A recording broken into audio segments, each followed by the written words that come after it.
I'd like to call the Onslow County Board of Commissioners regular meeting for Monday, July 20th, 2026 to order at this time. We'll ask our county attorney, Mr. Brett DeSalms, to provide the invocation this evening. Mr. DeSalms. Thank you, Mr. Chairman. Let us pray. Dear Heavenly Father, we thank you for this opportunity to come before you and conduct the business of Onslow County. Lord, be with the commissioners in their deliberations and bless them with wisdom and guidance as they address the items on tonight's agenda. May all we do this day bring you honor and glory. Amen. Now, with deep respect and reverence for the faiths, beliefs, and traditions of those gathered here today, please join me in a moment of silence.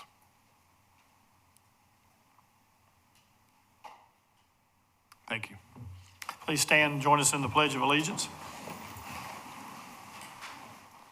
I pledge allegiance to the flag of the United States of America and to the republic for which it stands, one nation, under God, indivisible, with liberty and justice for all. I'd like to recognize the elected officials that are here with us tonight. Mr. Rick Grant, Mayor from North Topsail Beach, Sheriff Chris Thomas, Swansboro, Mayor Bill Justice, Mayor Pro Tem Jeff Conaway, and Town Commissioner from Swansboro, Mr. Wayne Herbert as well. And our Register of Deeds, Ms. Amiga Jarman, is with us as well. Thank you all for coming out tonight. It's good to see a great crowd, and we'll move and remind everyone that's in attendance to set your cell phones to silent or vibrate mode at this time. And we are starting with item number 1, adoption of the agenda. Mr. Chair, I'd like to make a motion to remove item 7, appointments, Onslow County Hospital Authority Board. Second. We have a motion and a second. Any discussion? Hearing none. All in favor of the motion signify by saying aye. Aye. Those opposed? Hearing none. Motion carries. Motion to approve the motion to approve the agenda as amended. Have a motion and a second. Any discussion? Hearing none. All in favor of the motion signify by saying aye. Aye. Those opposed? Hearing none. Motion carries. Item 2, approval of the items on the consent agenda. If there's any commissioner has an item they would like removed, now is the time to do it. Otherwise, we need a motion to approve the consent agenda. Motion to approve the consent agenda. We have a motion and a second. Any discussion? Hearing none, all in favor of the motion signify by saying aye. Aye. Motion carries. Now, item 3, we'll move into a presentation for the Trillium Annual Report. It's Victoria Jackson from the South Central Regional Area as the Vice President. Ms. Jackson, welcome. Good evening, thank you. So I will try to be brief. There's no way that I can explain to you all that we do in a matter of minutes, so I'll give you the express version, okay? Again, I'm Victoria Jackson. I serve as the Regional Vice President for the South Central region that houses Onslow County. It has been a pleasure serving Onslow County, and we are proud to serve Onslow County. And we want to thank you all for all the services that you provide as well. So this evening, I'll give you a brief reminder of who we are, a couple of data points, and our engagement efforts. As you may know, we are one of 4 public health plans, and I want to emphasize public because there are private managed care plans that's also serving individuals with Medicaid. So we are one of 4 in the state of North Carolina that manage care for individuals with the most severe behavioral health needs. And I also emphasize severe because the private plans, they cover individuals that have mild to moderate needs. And so we cover the severe behavioral health needs, and that's for individuals that have Medicaid, they may not have any insurance at all, or they may be underinsured. So most of our work is surrounded around connecting individuals to clinical services. So we contract with network providers to provide those clinical treatment options for individuals that are in need. Geographically, we're pretty large. We cover 46 counties in the state of North Carolina. As you can see on the map here, we're in the green. The other LME MCOs, you can see Alliance is in the purplish-like color. You have Via Health, who is in the light blue, and then Partners Health, who is in the darker blue. Earlier this year, Partners and Via announced that they will be consolidated effective October 1st of this year. So they will consolidate to Via Partners, and they will be covering 47 counties within the state. So that will leave us, Trillium, Via Partners, and also Alliance Health. So one thing to note about Alliance Health, even though they serve 7 counties, their population is pretty large because they serve Wake County and Mecklenburg County as well. And the reason why I pointed out our geographical spread is we know that local connections matter. We want to make sure that we have strong local presence in every county that we serve. We know that each county is unique. And in order to do that, we established 5 regions to assure those local connections. We also have 5 regional advisory boards and also 5 consumer and family advisory committee, also known as CFAC. CFAC and the advisory boards, they have a strong voice in terms of letting us know what's working in the county and what's not working in the county, and what do we need to do to improve on that. The CFAC committee is made up of individuals that have lived experience. So either they have a behavioral health, substance use, intellectual developmental disability, or a traumatic brain injury. Or they could have a family member that they're caring for, which makes them eligible for serving on our CFAC. We also want to note that our governing board has 10 CFAC and regional board representation. The way that we structured this model is to have bi-directional communication. So we receive the information from the counties, from the communities. We take it to the regional advisory board and CFAC level, and then that information is filtered up to our governing board. And then also it filters back down. The information filters back down to our regional and CFAC committees. So that, again, that bi-directional communication between the groups. For Onslow County specifically, we are proud to say that we have some strong representation on our regional advisory board and CFAC. Commissioner Robin Knapp, Mr. Steve Eaton, we met a couple of weeks ago, and I'm just so thrilled that he has a wealth of knowledge in the public managed care space. So super excited to have Mr. Eaton on our board. Also, we have Holly Connor, Ryan Sanford, and Mr. Ed Teal, who are part of the Consumer and Families Advisory Committee. Holly Connor serves on our governing board as well. And I want to point that out because this is unique for many of our counties. Onslow has, when I say a very strong presence, they have a very strong presence. Ms. Holly Connor, on Legislative Day, she went up and she advocated for some services around intellectual developmental disabilities. So they have a strong voice, and we're proud of the representation that Onslow County has. Next, each region also has a regional vice president. I would like to share that I've been serving for the past 2 years Onslow County. I have taken another role within Trillium, and so we have found a better replacement. She is smarter than me. She has 24 years of public health experience and public system experience, and 14 of those years are in managed care, and that's Ms. Katrina McKinnon, if you can raise your hand. So she will be taken over as the next regional vice president for the South Central region for Onslow County. We also have Katisha Jones, who has been working extremely hard in the communities, going to community events, community meetings, because it is so important that we educate people on how to access services. I can say for Onslow County, for the past year, we engaged in about 680 meetings, events related to Onslow County. So our engagement is strong. The next couple of slides are just a few data points that we have here. For the overall catchment area, 46 counties, we served from July 2024 to June 2025, 103,556 unique individuals with severe behavioral health needs. 63% were mental health, made up of mental health diagnoses. 18% made up of IDD. No, that's 16%. Even my good classes are not working today. So yeah, 16%, and then 21% is substance use. And the total spent on services were over $1.7 billion. Specifically to Onslow County, we served 5,726 members. That total is unduplicated since a single individual may receive services in more than one category. We talked about private plans versus the public plans. Here, we just wanted to provide you a snapshot of the Medicaid enrollment for our 46 county catchment area.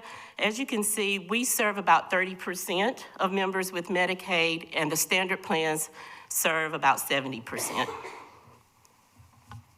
And specific to Onslow County, you can see similarity in terms of percentages.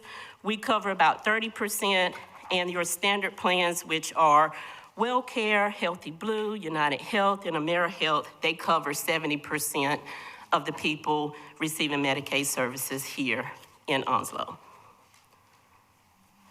We wanted to include the Children and Family Specialty Plan on this particular slide, and just for your information, this plan was launched on December 1st of 2025 and is managed by Blue Cross Blue Shield, also known as the Healthy Blue Care Together Plan.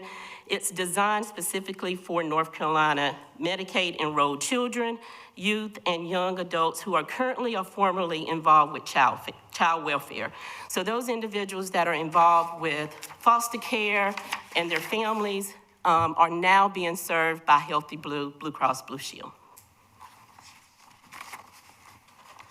A few project updates. This is just an insert. It is not all of the projects that we are doing across the board and also here in Onslow County. So you'll see on the next couple of slides those projects. We partnered with Onslow Emergency Management to host a successful post-disaster simulation. And it was one of the best, well-attended post-disaster simulations that I've attended. And so we had a really great turnout, just so that individuals can see what it takes to go through a disaster, a natural disaster. It may be a hurricane, it could be a tornado. So the teams did a really good job partnering with Onslow Emergency Management for that post-disaster simulation. We also have a prison reentry simulation that's scheduled for August 25th, 2026. We're partnering with local agencies here in Onslow County to do that one, and the purpose is to illustrate the magnitude of obstacles that individuals who are released from prison or jail encounter on a daily basis. Another project that we're just lifting is with Jacksonville Police Department. It's called the Blue Envelope. It's not on your screen here, but it's the Blue Envelope project. We are in the first stages of implementing that particular project, and it's around enhancing the communications between officers and individuals who may have communication difficulties. So more information to come on the Blue Envelope project, but we're super excited to be partnering with Jacksonville PD.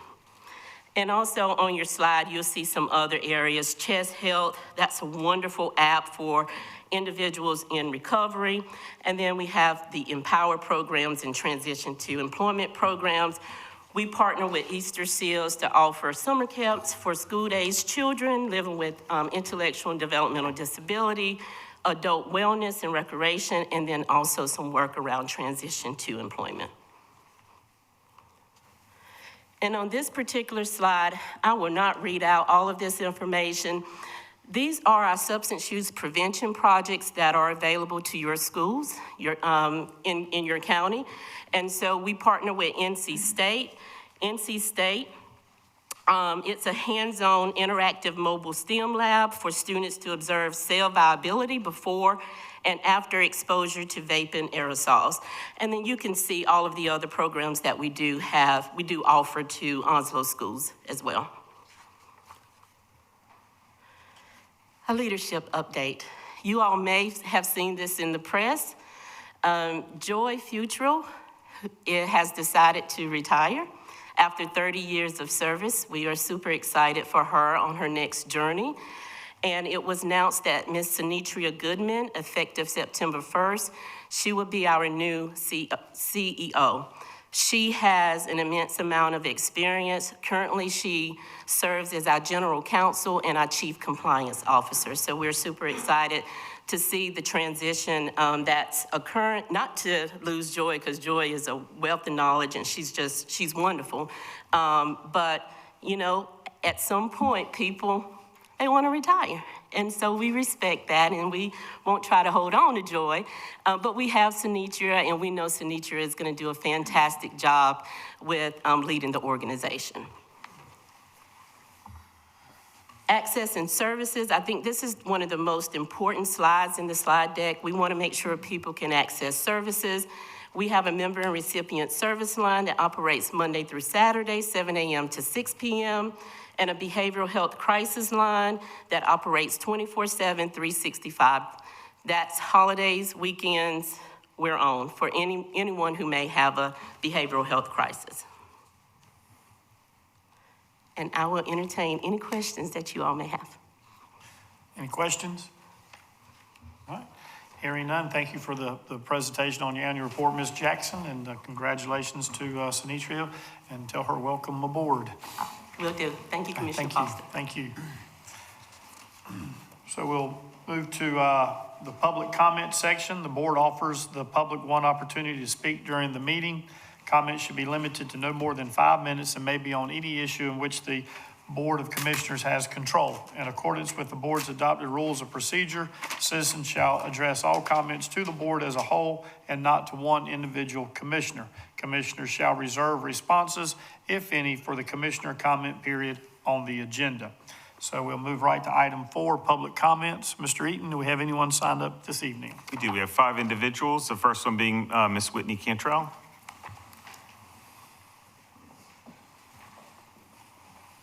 Good evening, Commissioners. On June 4th, I had the opportunity to attend the 2026 State of Community Luncheon hosted by the Jacksonville Onslow Chamber of Commerce. During the event, I had heard updates from leaders representing Onslow County, the City of Jacksonville, Marine Corps Base Camp Lejeune, and Marine Corps Air Station River, our local community college, and as well as our local Onslow Memorial Hospital. Over the past 6 months, I've watched representatives from Onslow Memorial regularly attend county commissioner meetings, sharing updates on their partnership with UNC Health and the many improvements being made throughout the hospital, especially in the emergency department. Onslow Memorial has been a part of my family's story for my entire life. I was born there. They were able to diagnose me when I was a child with a life-threatening condition that when my brain was inflamed. As an adult, I chose to have both of my children there. Like many others, I've also experienced ER visits over the years that did not always meet expectations our community deserved. That's why I paid close attention when Dr. Burlingham Deal spoke about the changes being implemented to improve patient care and reduce wait times. Little did I know I'd be putting those theories to test. On June 5th, my children's last day of school. By June 6th, we found ourselves in the ER. After my son decided to start summer break with a little too much enthusiasm and ended up needing stitches. From the moment we walked through the doors, the experience was noticeably different. Before I had even finished checking him in, a nurse approached and asked if they could begin taking his vitals. Absolutely. We waited in the lobby for about 10 minutes.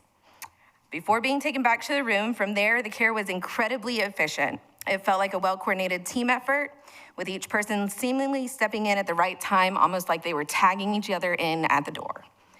We completed registration, saw the nurse, met with the physician, had a portable x-ray performed right in the room, received the numbing medication, had the wound repaired, and were discharged in 1 hour and 59 minutes.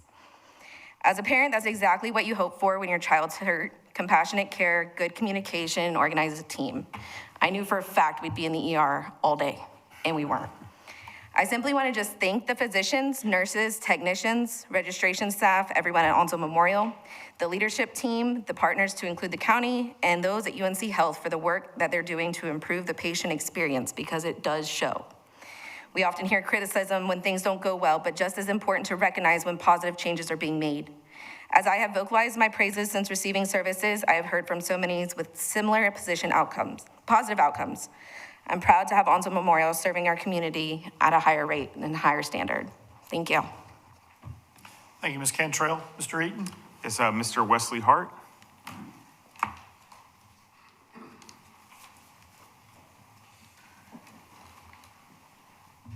Good afternoon, good afternoon, gentlemen. Thanks for having me and allowing me to speak. A little bit background about myself. I first came here in 1983. I was stationed here. Left, came back, and I've been in this county since 2000 continuously.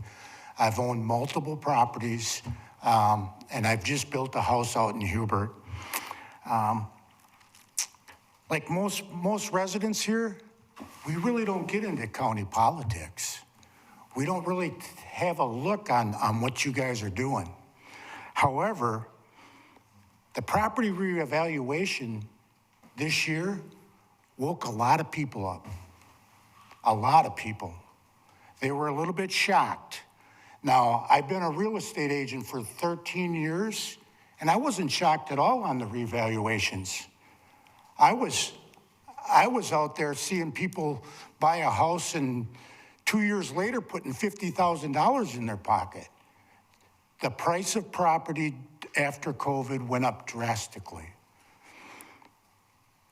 The tax office, the assessors did a great job. They evaluated, they looked, they listened to the people. I'm intimately involved on people that want to appeal their things, and overall, they're spot on. There's a couple times in there that they didn't know information about the property, like condition or something like that, but they have no desire to overtax any of our citizens. I really commend them for the job that they did. However, their job's a little bit harder because there's been people talking about, well, my taxes went up 37% too, so I'm in the same boat. And these are elected officials. And there's another elected official that said, hey, these guys are way out in left field. The reassessment program's broke. So that's there. What really I want to talk about is Senate Bill 889. That's one thing I agree with all of you on Senate Bill 889 should have not happened. That was the worst thing that could happen. That thing kind of leveled the playing field from new construction, old construction, to make sure people are paying their fair share taxes. So I really agree with you guys on that. However, that's one part of the equation. Why the citizens should be happy that their biggest investment in their life has increased so much.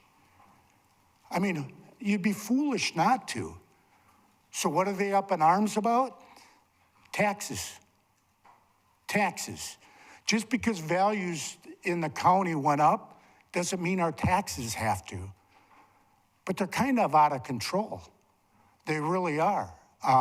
There's things that we're doing that is just baffles me. I started looking into the budget, and it's kind of hard to read because they put a little dollar bill, and 85% of our stuff goes to things that have to be done. They really don't put a dollar figure on that. But some of the things I looked at, and I never knew the county priorities. What the county priorities are for 2026, the top three are community hub for $75 million, an indoor recreation center for $40 million. And that indoor community recreation center, from what I understand, is going to be built right out here, halfway between Jacksonville and Richlands. So we're going to tax our taxpayers in Swansboro and Hubert and Topsail Island to utilize that facility? They're never going to utilize it. And that's where the majority of that money is going to come from. And then the last thing was a $50 million in 10 years on a park improvement plan. When I look at that and look at what money we spent, you guys spent, I'm running out of time. I'll be back on talking on more next month when on here on what I found out on the budget. Thank you, gentlemen, and I look forward to hearing your response. Thank you, Mr. Hart. Mr. Eaton? Miss Heather Blansfield.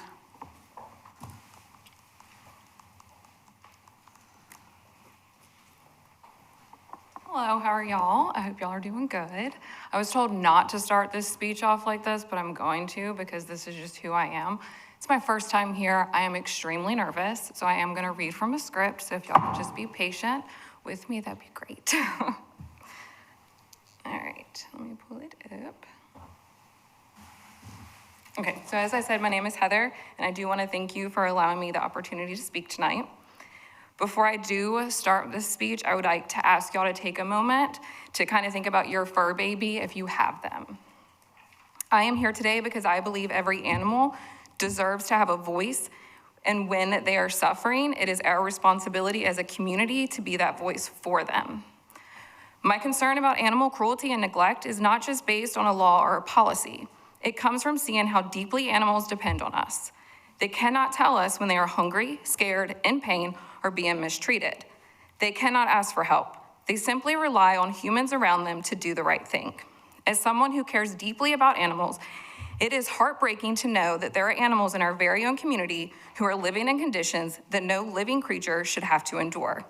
It is difficult to see cases where animals are neglected, where their needs are overlooked, or where intervention may not happen until the situation has become severe. I do want to be clear. I understand that people tasked with responding to these situations often face difficult decisions, limited resources, and challenging circumstances. My purpose tonight is to not place blame. My purpose is to ask how we as a community can do better. When someone reports an animal suffering, they should have the confidence that their concern will be taken seriously. When an animal is in danger, there should be clear processes, adequate resources, and strong enforcement tools available to protect that animal. Animals are not property in the sense that they are disposable. They're living beings that feel pain, fear, and suffering. How we protect the most vulnerable among us says a lot about who we are as a community. I respectfully ask this board to consider taking a closer look at our current animal welfare laws, enforcement practices, available resources, and opportunities to work with local animal welfare organizations. I believe there is an opportunity to strengthen protection for animals while also supporting the individuals and agencies working to enforce those protections. I am here tonight because I do believe change is possible. I believe our community cares, and I believe that together we can create a system where animals are not overlooked, where neglect is addressed sooner, and where those who cannot speak for themselves have someone willing to stand up for them. The mindset that as long as they have food, shelter, and water, no action can be taken is simply not good enough. Animals deserve more than mere survival. They deserve safety, care, and compassion.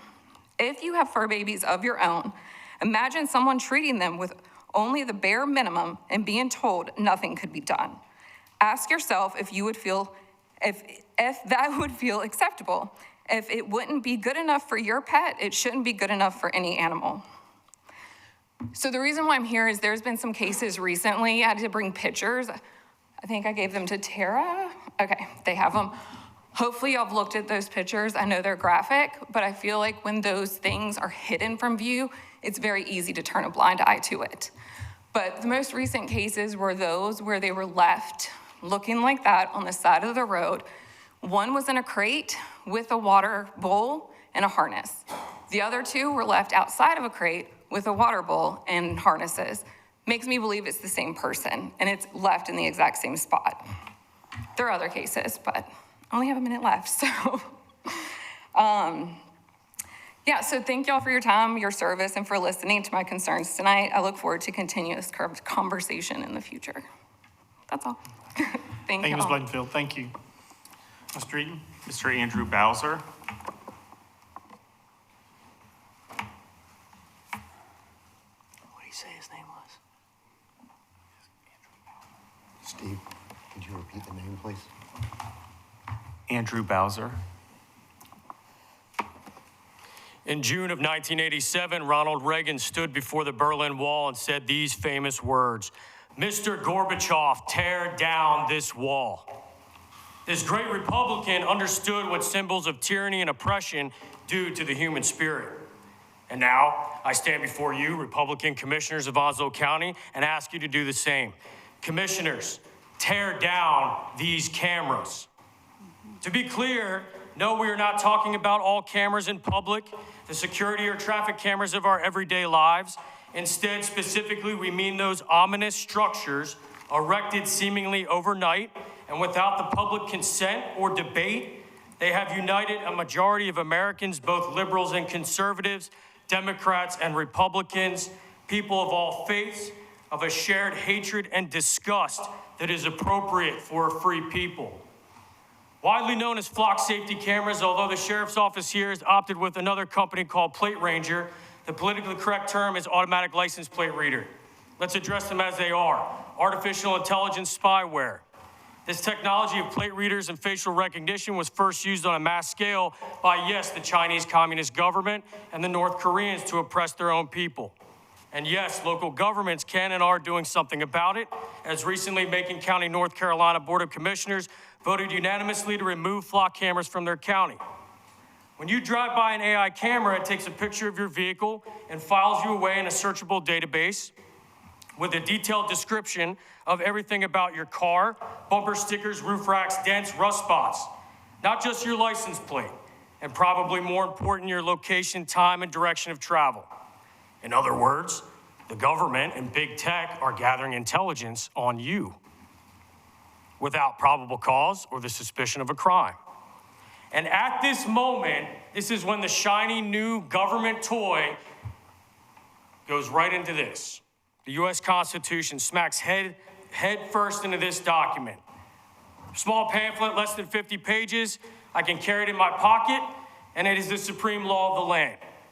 This 18th century masterpiece that I swore an oath to defend was not written with the help of AI or ChatGPT. Rather, it was written with real intelligence by men who were quite literally brilliant. Scientists, inventors, philosophers who wrote, read multiple languages, and they were experts in the study of human nature, and they just fought a war over the idea that rights come from God, and you have them when you're born, and the only purpose of government is to protect these rights. Among those God-given rights is privacy. And this is why the issue here is not a single license plate visible in public. All right? The government has a capability to gather intelligence on you in a searchable database. In other words, everyone is treated like a potential suspect without probable cause. You'll hear from supporters, if you've done nothing wrong, you have nothing to hide. And this statement is disgustingly un-American, as it suggests we are all worthy of suspicion until proven otherwise. Our founders established a justice system exactly the opposite. We are all innocent until proven guilty. Another myth told to us is, well, there's no expectation of privacy when you're on a public road. The Chief Justice of the Supreme Court, John Roberts, disagrees. In 2018, Carpenter versus the United States established as individuals do retain a reasonable expectation of privacy when moving in the public square. Finally, the most powerful argument is it's for your safety. Stated goals to stop crime, and ironically, Republicans and the government here in North Carolina are using the same arguments gun control advocates used to dismantle the Second Amendment, now are being used to dismantle the Fourth. Benjamin Franklin said it best: if you prefer safety instead of liberty, you deserve neither and will lose both. Others cry out, if you stop one horrible crime, any loss of privacy will make it worth it. Benjamin Franklin also had something to say about that. It is better that 100 guilty men should escape than one innocent person should suffer, and innocent people have suffered. All right, we see this on the news, police abuse of these cameras. In closing, and allow me to finish this point, I spoke to Chris Thomas on the phone for 20 minutes to share why these are wildly unpopular throughout the United States. We had a great conversation. I told him I'd take special offense to one being erected at the VFW, as I am a combat veteran. And this is not an indictment of Chris. I believe he's a good, honest man. He's a real cowboy. He does a lot of work here. I appreciate he took the time out of his day to talk to me about this. But Chris Thomas has been taken for a ride, sold a bill of goods by big tech. His job is to support the Constitution, period. This is not Beijing. This is not Pyongyang. Thank you, Mr. Bowser. No fireworks are in this document. Thank you.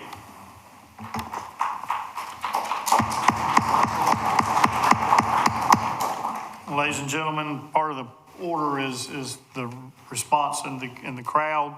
So to maintain the order, we don't allow that. The business meeting, and we'll continue on as that, and appreciate your respect as we thoroughly expect and need the public to come to the microphone and present their concerns, because as Mr. Bowser said, that's the constitutional right. If we follow the policies that we have in place, we will be able to continue that right as we all deserve to hear. So thank you all very much for that. Mr. Eaton? Ms. Kitty Luker.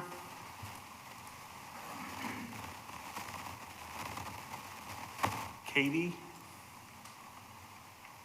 Trying to read the handwriting here. Leuker. Anyone sign up that is here that we haven't called their name yet? It looks like it's 233 Taylor Road. Taylor Road. There you go.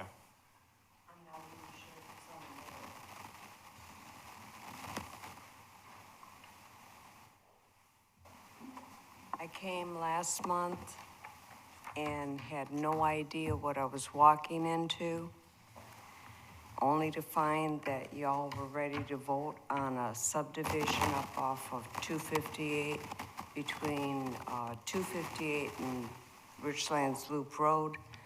We brought a petition up last week. Did any of y'all get it? No? Not yet, that I'm aware of anyone. Okay, well, I hope that it has not been processed and approved.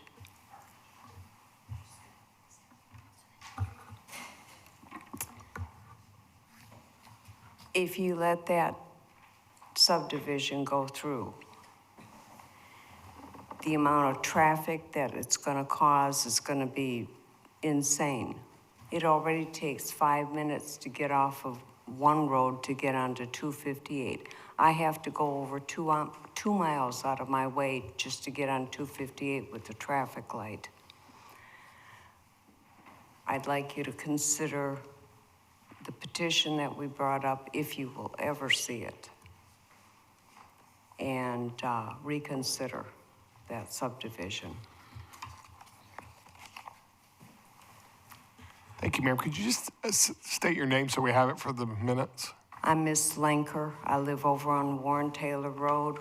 We moved there for privacy and quiet. If we wanted to live in a subdivision, we would have moved to one.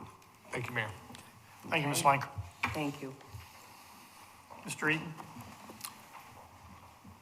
That concludes public comment. Thank you, sir. So we'll move to public hearings, item 5. We have 2 hearings tonight. The first one is on the HEMB 2 rezoning. Mr. Metcalf, our planning director, will present this item.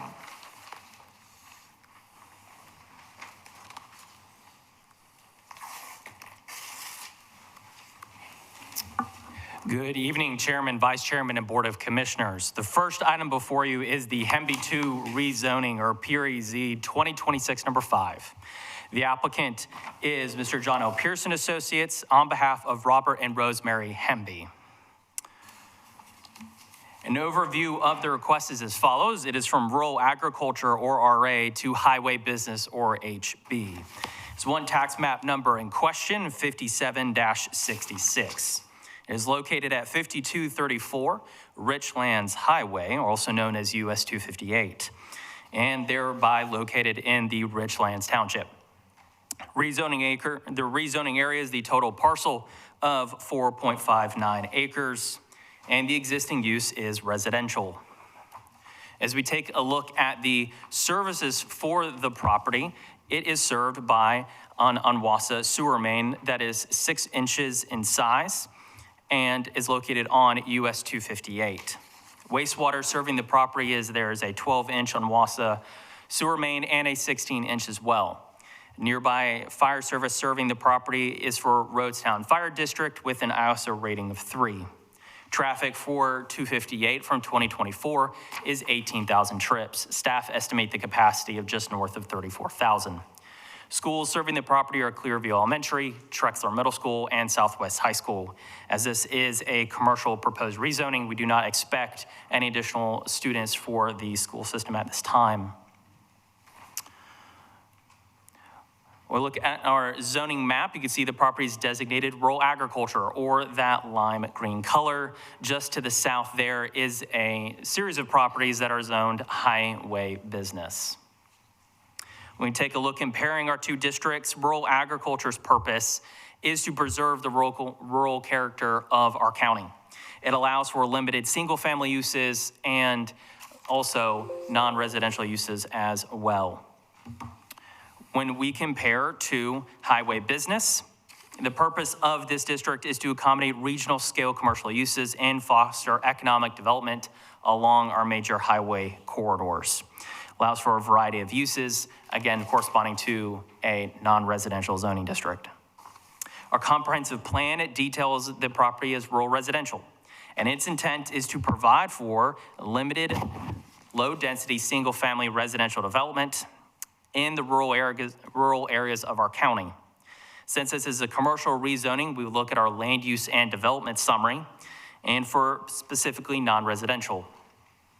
It would prescribe limited retail and service uses that would be at crossroads, directly serving those nearby residents. This property is nearby the crossroads of Catherine Lake Road and Richlands Highway. Therefore, it would be a corresponding zoning district at this location. When we take a look at our environmental aspects for the county, there are no regulated flood zones on the property.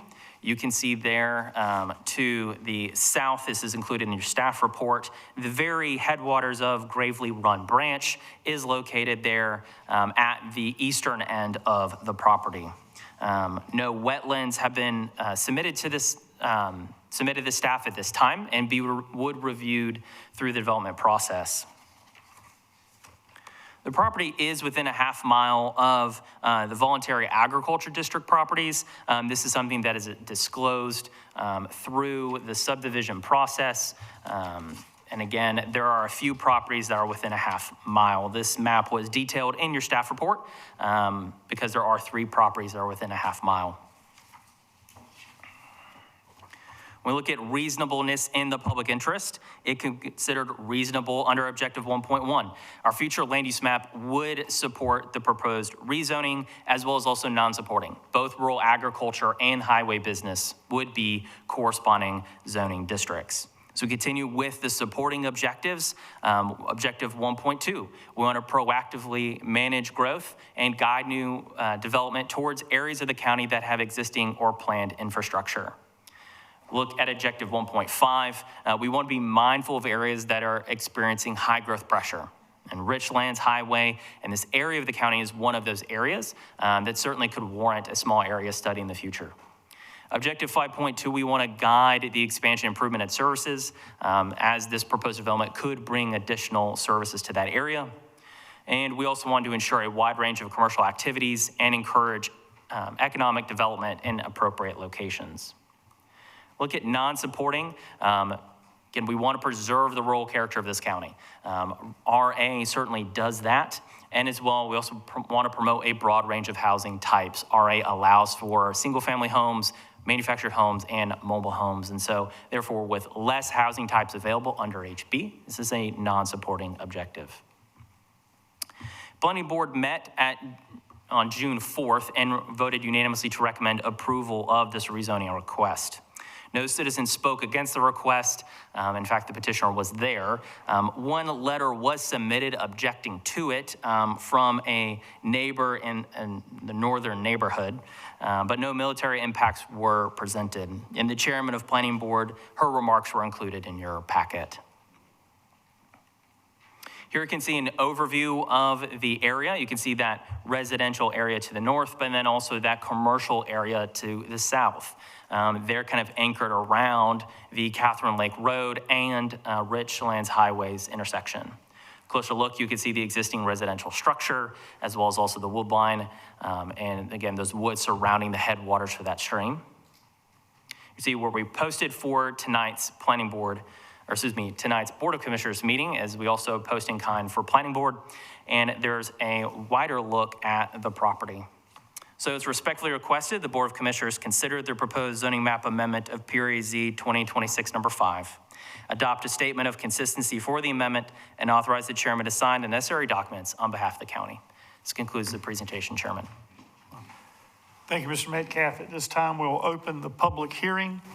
Mr. Eaton, do we have anyone that has signed up to speak this evening? We do. We have 3 individuals. First is Mr. John Pierce.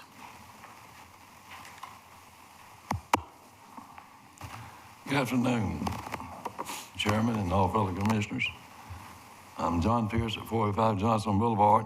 And I was here about last November, and we rezoned a abutting property from, some of it was RA.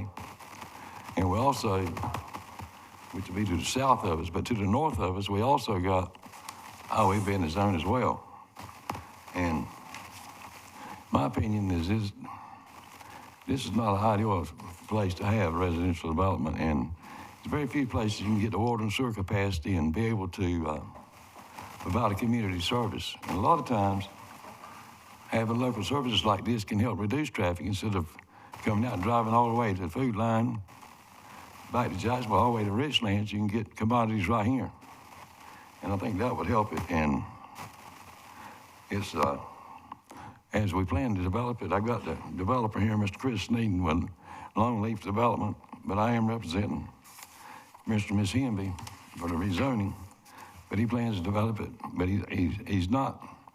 This is not going to deter what his existing plan is, which is to the south of this is he's proposing a food line and some other shops. They're working on them as we speak right now, and this is not to deter it at all. He's got some future plans for this property. And he's here tonight if he needs to address any issues.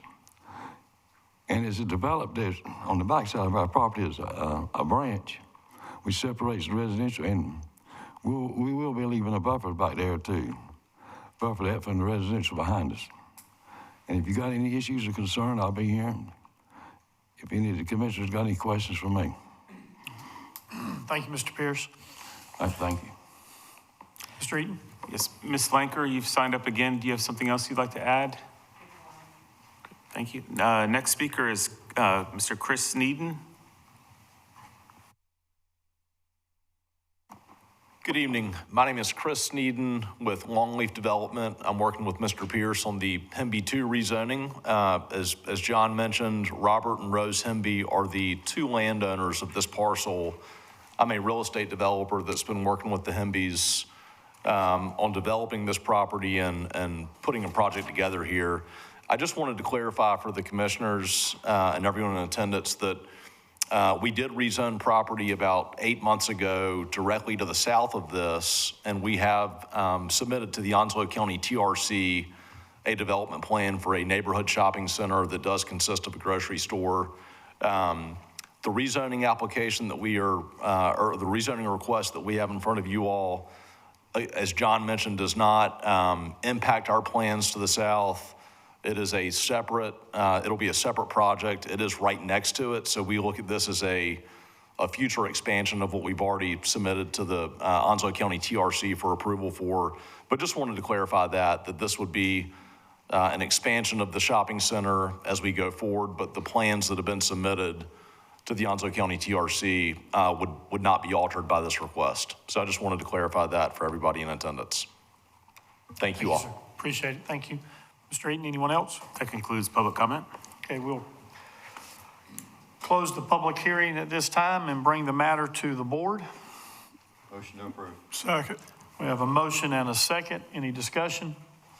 I got a question. That is, from what you're going from residential, right, to highway business, is that correct? Yes. Yes, sir. When I look at the description, what's the difference in the stuff that you can put on the property? The only thing I could see a difference was a tobacco shop. Well, you can. So you can already build what you're talking about. Not in RA, you're limited to a certain size that you can build with RA zone. Okay. And the shopping centers is not ideal to build an RA zone. You would have to be less than a certain size. Plus, it's regulated by a lot of businesses wouldn't fit into it. And if, for instance, if you got a building over 9,000 square feet, it wouldn't fit in it. That's the maximum size you could put in it. So the residential business allows you to build bigger buildings? Yeah, that's correct. That's the reason for this? That's the biggest gist of it, yes, sir. That's one of them. And talking about your shopping mart, is that what you're talking about doing? Like an like an outlet mall? Not an outlet mall, but you know what I mean. An outside mall type thing? That's what you're referring to?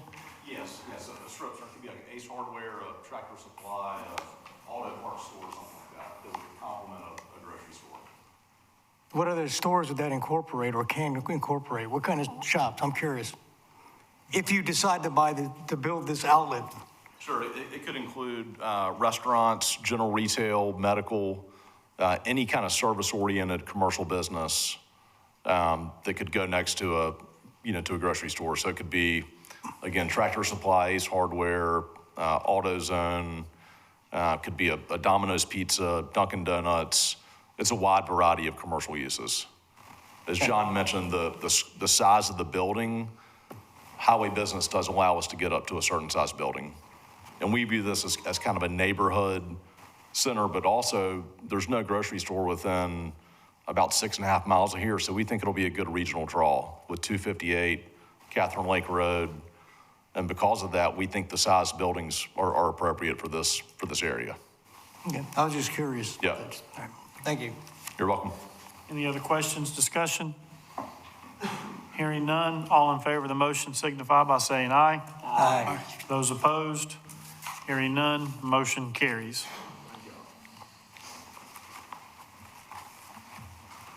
Mr. Metcalf will present the Starling Cove conditional rezoning at this time. Good evening, board, again. So the second item before you for the rezonings is the Starling Cove conditional rezoning, or CREZ 2026 number 2. The applicant is DR Horton Incorporated, and the owners are Pro Bro Properties LLC. So we take an overview of the request. The requested change is from rural agriculture to conditional zoning residential 10, R10 CZ 1315-233.4. The tax map numbers in question are on your screen. There are 3 of them. And the total rezoning area is all 56.04 acres, or all 3 tax map numbers in question. It's located on Queens Creek Road, both to the west and the east side. And we'll look at that further with the aerials. Location is in the Swansboro Township, and the existing use is there's some vacant, some farm field, and some forested land. We take a look at the service overview and kind of the site conditions for the proposed rezoning. The water serving the nearby area is an 8-inch Onwassa water main, and there's also a 16-inch Onwassa ductile iron water main as well.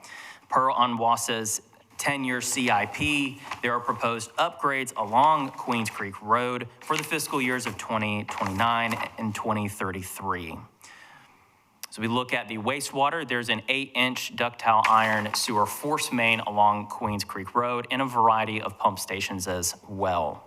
There was no proposed upgrades as relates to the wastewater. For fire service in Northeast Onslow with a fire district rating of 4.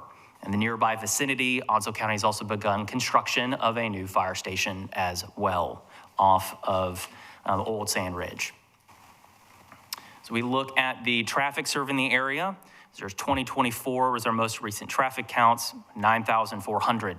Staff estimates the capacity at over 13,000.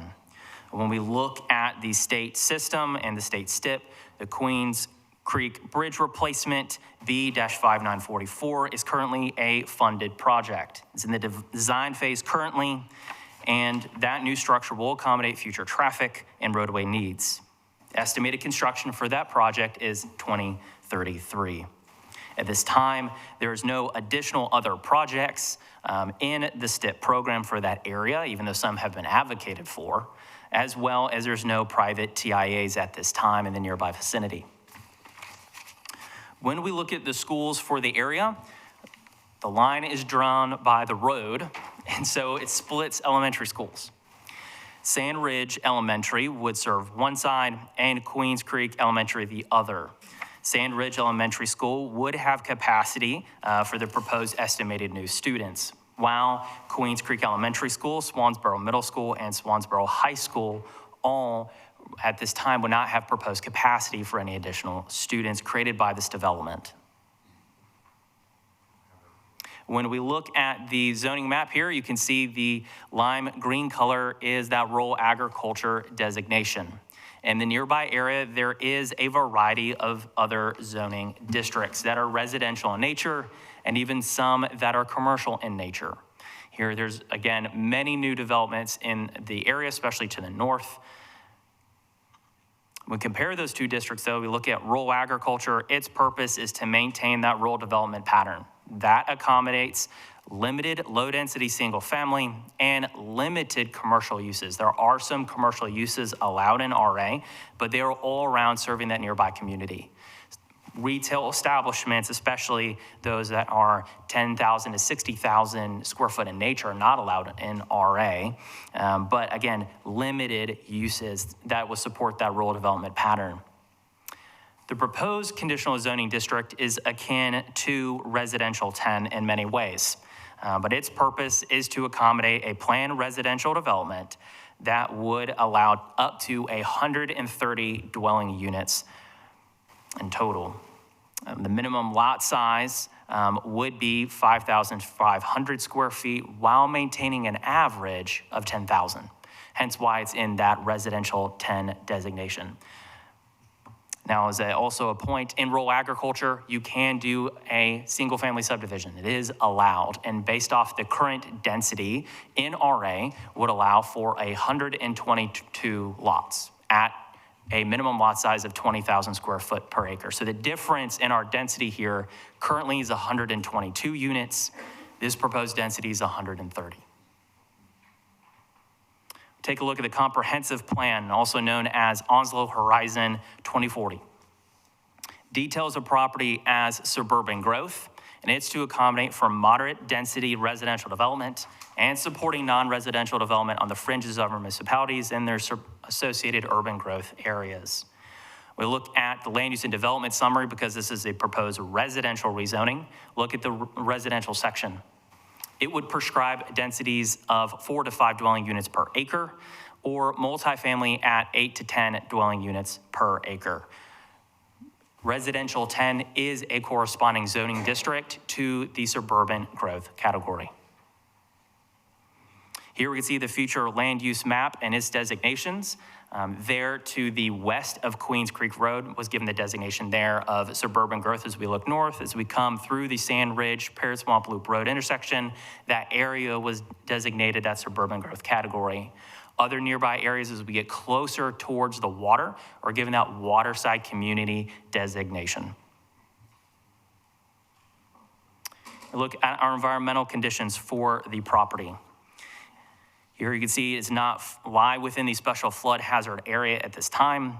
Wetlands have been delineated by Timmons Group and have been confirmed by the U.S. Army Corps of Engineers, who have issued a preliminary jurisdictional determination, confirming the subject property to include potential wetlands and potential non-wetland waters. This is included in your staff report.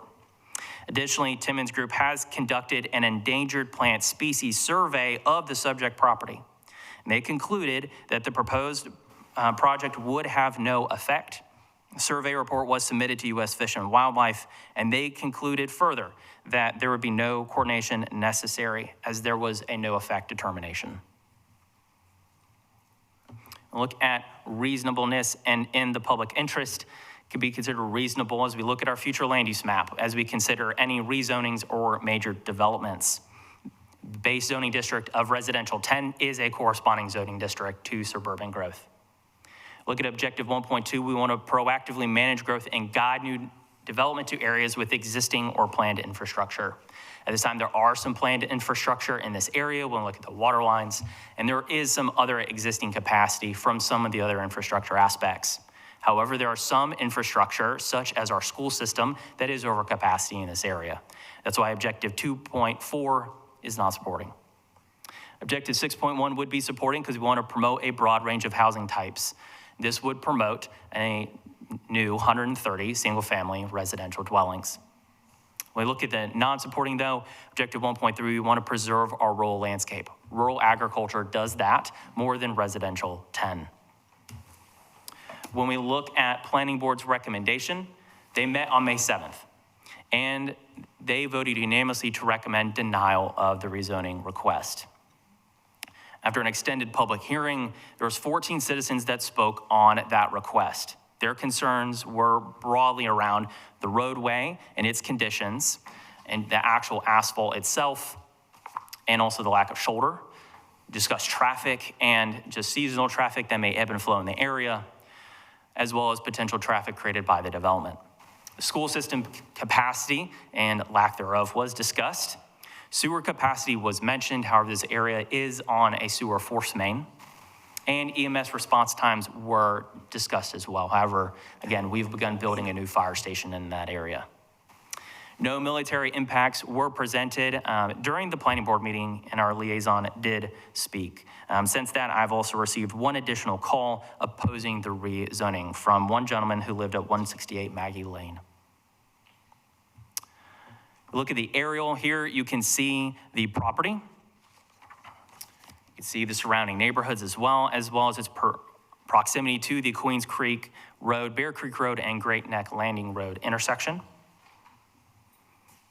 Let's take a closer look there. You can see the 3 parcels, and there's 2 cutout areas that are not subject to the rezoning. Those have existing dwellings on there, and those properties will remain RA. Again, they're not the subject of tonight's proposed rezoning. Here we can see where we've posted for the proposed rezoning, and in the interest of making sure the public was adequately informed, we posted 2 zoning signs, even though statutorily we're required to post 1. So we put 1 on the east side and then 1 on the west side. So on either side of the road, we want to make sure it was noticed for tonight. There's a wider look of the west side of the road. You can see the field. And then also on the east side of the road as well. Here is the proposed site plan. Again, this is their conditional site plan. And since it, again, is on both sides of the road, we noticed on both sides of the road.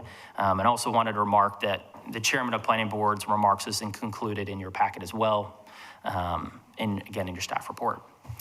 So here is the site plan. As again, with it being a conditional rezoning, there's a number of conditions which we will unpack here further in a few moments. But this is overall, the site plan shows their proposed lot layouts and as well as their open space and their proposed stormwater. And a larger copy of this was provided to the board for your review. All right, so we have 8 conditions we're gonna walk through, and that the applicant has agreed to all 8. There is 11 in the resolution, 3 are procedural. And then these are these proposed conditions. So the staff recommended the conditional zoning site plan that has been submitted be reviewed through the major subdivision process, concept plan, preliminary plan, and final plat. The applicant has agreed to that. Condition number 2, to allow minor amendments. As this is a conditional site plan, it's going to go through the major subdivision process. Minor revisions where they do not affect that basic relationship that would be allowed. This is typical during the development review process. There's tweaks and changes as staff provide comments. Things have to be adjusted to make sure that those are addressed. But in no way would our minor amendment affect any of the conditions or increase density or again, decrease any of those conditions if the rezoning were to be approved. And again, the applicant has agreed to that. Condition number 3, the applicant proposed to allow for 130 residential detached single-family dwellings, recreational facilities associated with the residential development, and permitted home occupations be the only permitted uses in the conditional zoning residential 10 district. Accessory structures would also certainly be allowed as well for those residential dwellings. Condition 4, the applicant has proposed the installation of right turn lanes at the site accesses along Queens Creek Road as a voluntary improvement, that they are not being required by NCDOT. The construction shall be contingent upon NCDOT's review and written approval. And in the event DOT determines the proposed turn lanes could not be permitted or constructed, the applicant shall be relieved of this condition without further action. Again, this is an applicant proposed condition. Condition number 5, the applicant has proposed a minimum 10-foot landscape buffer where lots abut properties directly impacted as shown on the conditional site plan. It is a labeled area that is on there. Any planted buffer shall be installed in accordance with a type A planted buffer in the standards of the Onslow County zoning ordinance. So where they have to plant one, it'll be in line with our standards for a typical type A buffer. Look at condition number 6. The applicant has proposed a minimum lot size of 5,500 square feet while maintaining an average of 10,000 square feet. This is typical with planned residential developments. They must make sure they have an average of that overall minimum lot size, but there's some flexibility to be mindful of environmental constraints of properties. Condition number 7, the applicant has proposed to construct a sidewalk throughout the development to a minimum of a 5-foot standard along one side of the street.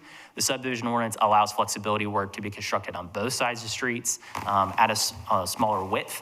So that's why it is added on there to be constructed to the standards set forth in the Onslow County subdivision ordinance, section 615. It has also prescriptions on the manner of construction. And again, this is an applicant proposed condition. Condition number 8, the applicant has agreed to install a recreational playground to serve the residents of that development within the neighborhood development. Again, all 8 of these conditions would be imposed if the rezoning was approved by the board. At no time would they be imposed if the rezoning is denied.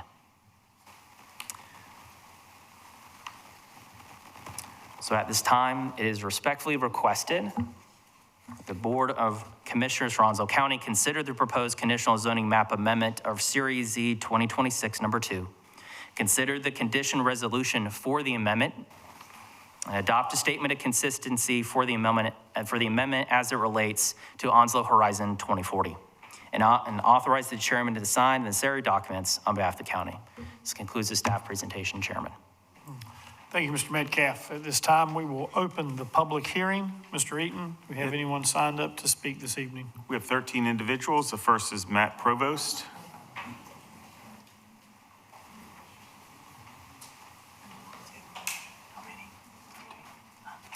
Good evening, Chairman Foster, Vice Chairman Now, Commissioner Cannon, Commissioner Bennett, Commissioner Carpenter, Commissioner Davis, and Commissioner Padgett. My name is Matt Provost. I'm here representing ProBro Properties. I am 1/3 of ProBros. My brothers are here as well. I'm currently a resident of South Carolina, and both my brothers reside in North Carolina, one here in Onslow County and one in Craven. I'm here to give some background on the property as well as some insight into our request for your approval for the conditional zoning R10. This property has been in the Provost family for over 100 years. We farm tobacco, corn, soybeans, some sweet potatoes, some watermelons, some peanuts in the short rows, and a good portion of the property was dedicated to livestock pasture as well. There's been plenty of blood, sweat, tears on this land over the years, some of that being mine and my brother's. In 2006, my father passed away, and we took control of the land. We've had many discussions concerning the possibility of building our private residence on this property, but as life sometimes has it, it was not meant to be. We've been leasing the cleared farmland to local farmers for over 20 years, with lease payments basically covering the taxes on the land. The land's been on the market for over 10 years. We were in no hurry to sell the property, but if the right offer came along, we would definitely entertain it. So that's what brings me here today. My brothers and I are not getting any younger, and we've been offered an opportunity to sell our land. We've been working with D.R. Horton and the Timmons Group for about 2 years on this project. We've discussed several different lot configurations and infrastructure layouts. We've come to the conclusion that the conditional zoning R10 would be the best for the community. They have met all requirements for this request. They've addressed all concerns that have been brought to their attention and have agreed to make several reasonable accommodations to improve areas of concern. There's been a lot of discussion concerning traffic impacts and school capacity. In reviewing public information, it appears that daily traffic counts for Queens Creek Road are about half of the design capacity. Clearly indicates some opportunity for growth. In reviewing the school capacity for the 2026-27 school year, it appears that the elementary and high school that service this area are both under capacity. I will say I attended school in Swansboro in the 70s, graduated in 1980, and I remember having classes in temporary buildings at that time. So from my experience, roadway improvements, new schools come after the people. Who knows? This planned development may be the one that pushes the button to build a new school or widen the road. So let me get to the point why I'm here today. We're requesting the approval to rezone this property to conditional zoning R10 to accommodate a planned residential development up to 130 units. The key words are planned residential development. Now, correct me if I'm wrong, Mr. Metcalf, under the current RE zoning, we're allowed, as you spoke, over 100 units of this property. This will not be a planned residential development if the zoning remains RA. Permitted uses, Mr. Metcalf discussed. I currently live in South Carolina, one of the highest growth areas in the state, Tri-County area of Charleston, Berkeley, and Dorchester County. I've been there for over 26 years, and we've experienced exponential growth in the last 10 years of over 20%. In my opinion, I would much rather see a planned residential development for 130 units instead of a hodgepodge of buildings, campers, self-storage warehouses. Now, as my time closes out, I'd like to make one more point. There's a lot of emotion in this room and in this community, which I understand. I've experienced this from both sides of the discussion, but I also know that some of the worst business decisions that I have made, I failed to take the emotion out of my decision. So I ask that this board take the emotion out of your decision, hopefully see clearly the points I've highlighted, and make a motion to approve our request for the conditional zoning. Thank you for your time and your service to Onslow County. Have a good evening. Thank you, Mr. Provost. Mr. Eaton? Mr. Jeff Bender.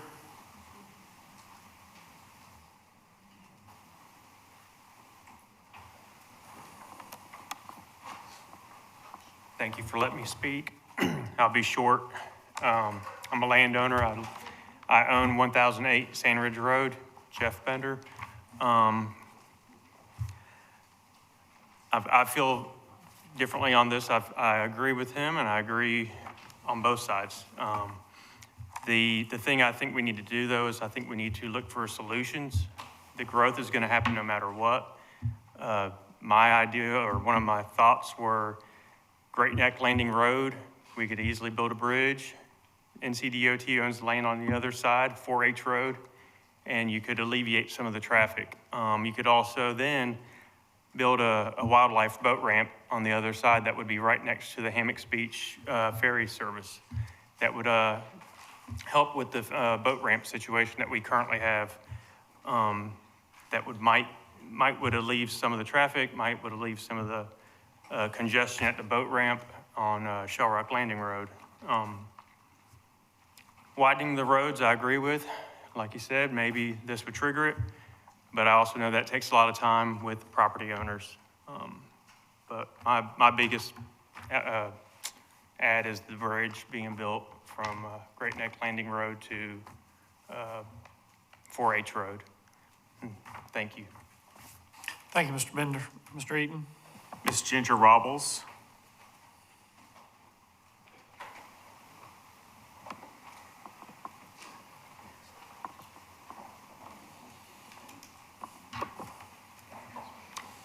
Good evening. I'd like to thank you guys for your time and for being here tonight and for allowing me to speak. My name is Ginger Robles. I'm the broker in charge and owner of Southern Coast Realty Group in Swansboro. Our office is located at 630 West Corbett Avenue, Highway 24 in Swansboro. In a moment, I'm going to share with you statistical data that I pulled today, reinforcing the fact that Onslow County is in dire need of a continued supply of housing. My associate broker, Steve Yoho, and I are here tonight not only as the listing agents for the subject property on Queens Creek Road, but also as local real estate professionals with a vested interest in the community in which we live and work. Steve lives in Pine Bluff Shores in Swansboro, and I live in Halls Creek North. We specialize in serving the Swansboro and Hubert communities and take pride in staying abreast on the housing market in our area. Over the years, Steve and I have served the community in many different capacities, such as Swansboro Area Chamber President, Carter County Association of Realtors President, Military Affairs Committees, Parks and Rec sponsors, as well as many other roles that support and continue to improve the place we all call home. That being said, the numbers that I'm going to share with you this evening will tell a clear story. During the last 180 days, 1,680 homes sold across Onslow County under the price of $400,000. That equates to 280 homes per month. Today, only 554 homes are currently actively available for sale across the mainland side of Onslow County. What these numbers mean is that at the current sales pace, Onslow County only has 2 months of housing inventory. In the 28539 zip code, the situation remains the same. Today, there are currently 70 homes actively listed for sale under $400,000 in the Hubert area. In the 28539 zip code, looking at the sold data in Hubert, and again, I pulled all this information, this data today, 201 homes sold under $400,000 during the past 180 days. That represents approximately 33 sales per month, with again, only 2.1 months of available inventory. So these figures show that the buyer demand is absorbing available homes very quickly. If no additional homes come on the market, the current inventory could theoretically be completely depleted in just the short amount of time of 2 months. When inventory is limited in any housing market, prices rise and buyers end up competing for the same properties due to multiple offers. This means home buyers may have to come to the table with more money out of their own pocket, and it makes it difficult for most home buyers to achieve their dream of home ownership. The under $400,000 price point serves first responders, medical professionals, first-time buyers, military families, and teachers, just to name a few. The average price point in those sales was about $321,000.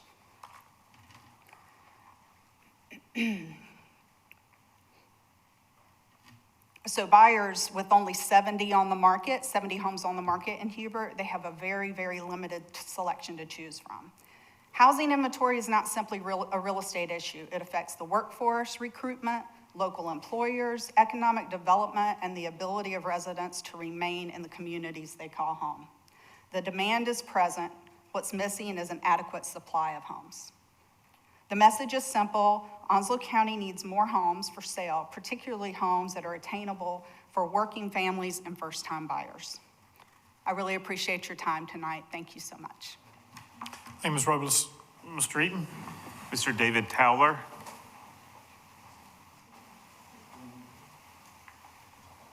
Good evening, Commissioners. I'm David Toller, 132 Dix Creek Road. Born and raised in Bear Creek.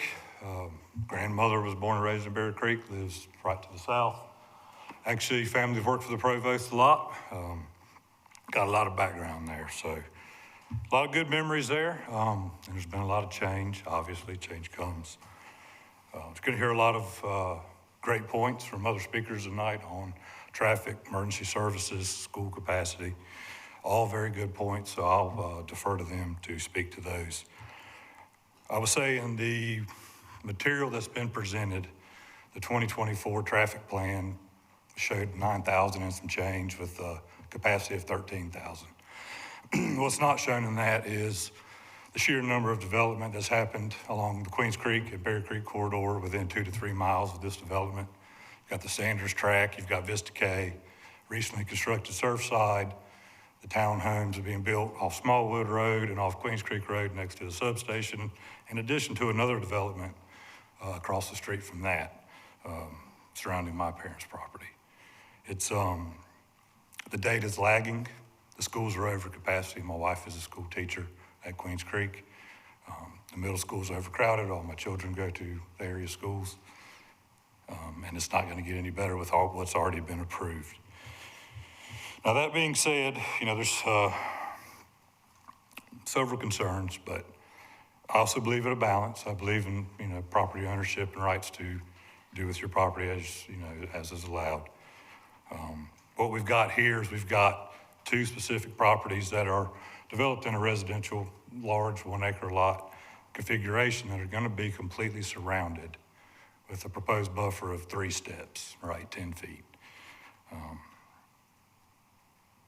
I would ask the board and the commissioners to consider those existing residents according to our 2040 County Horizon Plan, which was funded by the taxpayers, myself included in that.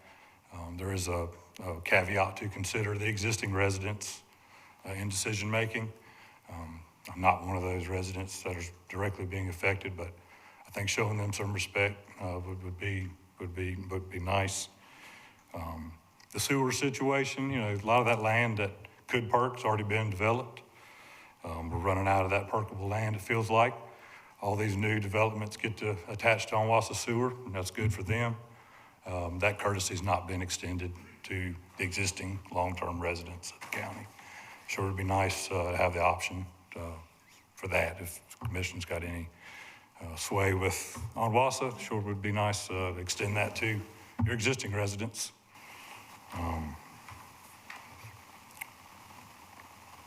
And yeah, that's it. It's a balance, right? Life's a balance. And what it feels like recently, the past 10, definitely 5 years, is you watch a farm go down, you watch a neighborhood go up. Usually it's an open farm. They'll tear the farmhouse down. Garland's house was tore down when they built Heron Watch right up the road. The Matthews farmhouse was torn down when they built Surfside. And they built that. Now, what's unique in this is these 2 houses that are going to be surrounded won't be torn down. Those existing residents will be they will be impacted very severely. I would ask consideration for them and the adjacent property owners who are living in a rural agriculture type configuration with livestock and open space, and that's not going to be carried forth with the proposal. So I would ask for balance. I would ask for consideration for existing residents as you make your decision tonight. Thank you. Thank you, Mr. Toller. Mr. Eaton. Mr. Michael Rogslam.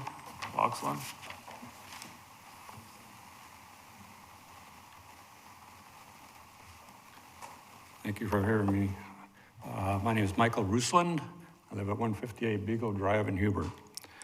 As your slide showed, the planning board had unanimously asked for denial of this proposal. If you overturn that proposal, you would be voiding out all the concerns that the citizens of Hubert have spoken about and their concerns. I'm going to make this very quick. Currently, according to the Onslow County Project Tracker, there is currently 235 townhomes and 422 single-family homes within a 1-mile radius of the subject property. I don't think Queens Creek Road is going to be able to handle this. We've already talked about the bridge. When there's an accident on that road, the traffic backs up very quickly. And we just had another serious accident just a few weeks ago, right by the bridge. I'm just asking you that you take the planning board's denial request and follow through with it. Thank you. Thank you, Mr. Rusland. Mr. Eaton. Ms. Whitney Cantrell.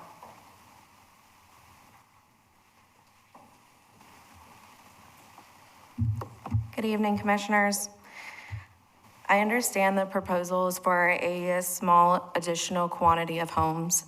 However, those small quantity of homes add up when you go down the corridor. When you approve them for one division and then approve it for another division and then simultaneous driving down Queens Creek Road is very difficult, to say the least. On top of that, I know several people have already mentioned schools. I'm not going to get into that. I know we have a middle school that is planned within our 10-year plan. However, our middle school is needing to be done now. So when you have decisions that are made that trickle down, it creates a burden. You know, you can't be upset with EMS times or fire departments and schools over capacity when every decision is a trickle-down effect made from this room. So I would just like for that to be considered when making these approvals and looking at them as a whole. I know some of y'all live in different areas of the county. I take a trip. It's too easy just to drive by to see what we're saying because, you know, when you have a room full of people like this, it's all one community. And what happened to Sneed's Ferry and the overbuild-up over there, we're starting to experience in Hubert. And then just a month or two ago, they had said that Highway 210, the project with that within CDOT, it's already at failing situations in 2 different intersections. They bumped it up 4 years, but it's still another 6 years before it gets touched. Same thing with our bridge, you know? And it's hard to go, well, that's not us, that's NCDOT, or that's not us, that's the school board, and that's not us. Like, it's easy to point the finger. But if no one's going to help make the wheels spin as a whole, then it leaves us with a mess. So I would just like to consider that. Thank you.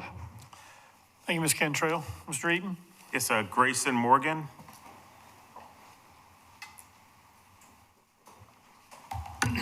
Good evening, board. My name is Grayson Morgan. I'm the entitlements manager with DR Horton. I'm here with the application team. Excuse me, could you put your mic up so we can all hear you? Now? Thank you. Can anybody hear me? Oh, there it goes. Okay. All right, so I'm Grayson Morgan. I'm the entitlements manager with DR Horton. I'm here with the application team. What I wanted to talk about was kind of the site itself and how we got here. As Mr. Provost said, we have been working on this project for quite some time. On July 10th, 2025, we came to the planning board meeting here when we were proposing a straight rezoning to R8M. That was a very long meeting, required a bathroom break in the middle of it, and ended up with a unanimous vote to recommend denial. We felt like what we had proposed was wrong. It was a straight rezoning to R8M. Nobody could tell what we were doing. You couldn't see a site plan. You could make a lot of assumptions about how dense the site was going to be. So we decided to pull the application and start fresh. We came in with R10 conditional zoning instead. So that gave everybody the opportunity to see exactly what it is that we were proposing. We've heard a lot of comments in that planning board meeting about traffic, schools, and environmental impacts. We did take those comments, and we've done a lot of work since then to figure out how we can meet some of those comments. And so what we've ended up with, our site plan is based on the R10, the minimum lot size is 10,000 square feet. Our average comes out to 10,009 square feet. The smallest lot is 5,500 square feet. 77 of our lots are less than 10,000 square feet, and 53 of our lots are greater than 10,000 square feet. The R10 max density is 5 units per acre. We're proposing 2.31 units per acre. The proposed minimum lot width is 52 feet, and the proposed lot count, as you know, is 130 lots. I won't go through the conditions again because Mr. Metcalf had already done that. As far as traffic goes, a TIA was not required for this site, traffic impact analysis by DOT. That was not required for this site. However, we heard the concerns from the community about traffic. I know it's not everything, but it's also not nothing. That's why we proposed the 2 turn lanes coming into our site off of Queens Creek Road. There were a lot of comments about Queens Creek Road and the traffic there. I know 2 right turn lanes doesn't do everything that people want, but it does provide provide for a pull-off if there's an emergency situation, and it provides traffic the ability to get off of the road to turn into the site without slowing down traffic and all that. That will, of course, have to be reviewed by NCDOT to be approved. I don't foresee DOT rejecting that, but that was considered in our condition as well. Utilities, Onwassa has provided a will-serve letter for our site. There's water and sewer force main in front of our site. We will need to install a pump station on this project, and that pump station will be owned and operated by Onwassa after we've gone through the certification process to turn that over to them. The state will also have to review and approve of our water extension and our sewer extensions, our sewer allocation. Stormwater, we drain to SA waters for this site. That means we can't install wet ponds like you would traditionally see in most communities. These will have to be infiltration basins, which means that the water, when it fills up the pond, the water will infiltrate into the soil rather than discharging to wetlands or onto other areas. Schools, so this site we didn't feel like it lended itself well to providing school infrastructure. However, we do feel like the tax rate the taxes that come from this development would be very beneficial towards the school system and other infrastructure that's needed for the county. Currently, in 2025, the tax bill for the 3 properties combined was $157. The potential that could come from this community, if you estimate $300,000 for the tax value for each home, that comes out to about $300,000 of tax revenue per year. So some last couple notes here. Our goal is to provide good homes in good neighborhoods at a price that is generally affordable. In the this fiscal year for us, which starts in October, we have closed over 150 homes in Onslow County.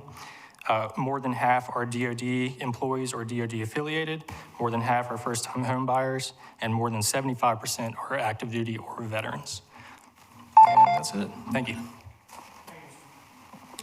Thank you, Mr. Morgan. Mr. Eaton, before we go, I had a request to take a 5-minute break. So at this time, we'll take a 5-minute break and we will be back.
start it again.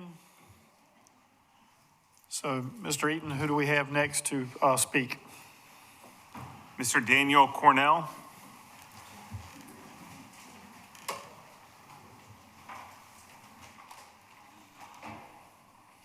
Good evening, Mr. Chairman and members of the board. My name is Daniel Cornell, and I represent Hubert United. Before I begin, I want to thank each and every one of you.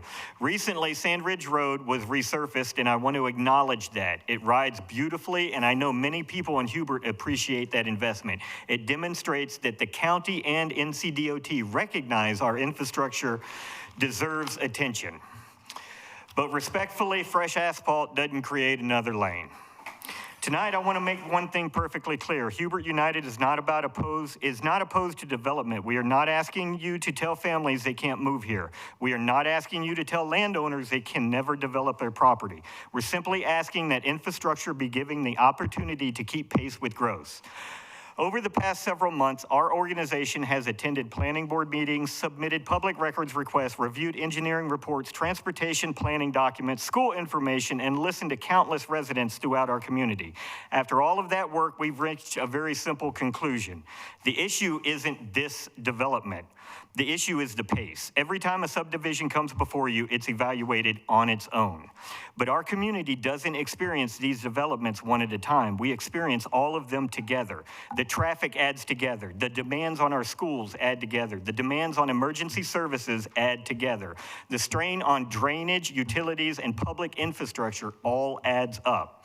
At some point, we have to stop asking whether one more development is acceptable and begin asking whether the combined impact is sustainable. The planning board unanimously voted to recommend denial of this rezoning. That recommendation deserves thoughtful consideration, not because anyone is opposed to growth, but because they recognize what so many residents have been saying for years. Growth should not outrun infrastructure. Now I'd like you to imagine something. Imagine what Hubert could become if, for just a few years, we intentionally got ahead. Imagine the opportunities we could attract if our infrastructure was already in place before the next development arrived. Imagine being able to tell responsible developers, yes, we have roads with capacity. Yes, our schools are prepared. Yes, our drainage systems have been upgraded. And yes, our emergency services are ready.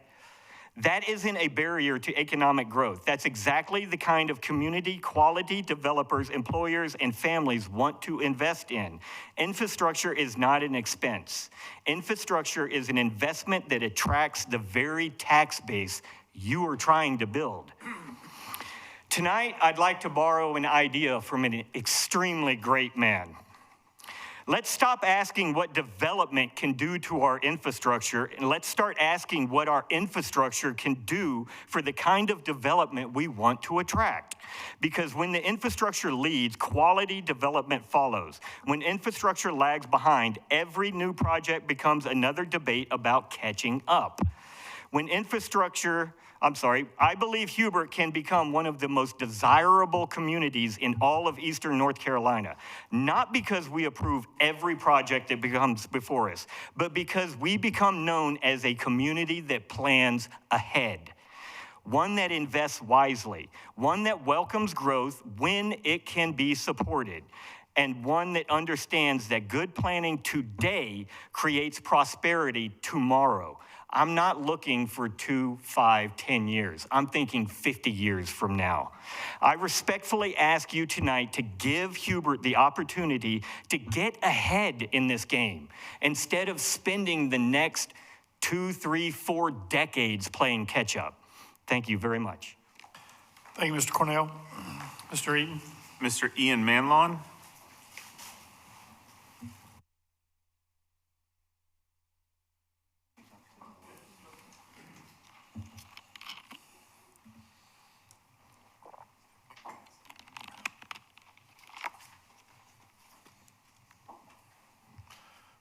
Ian, what was your last name? Mannion.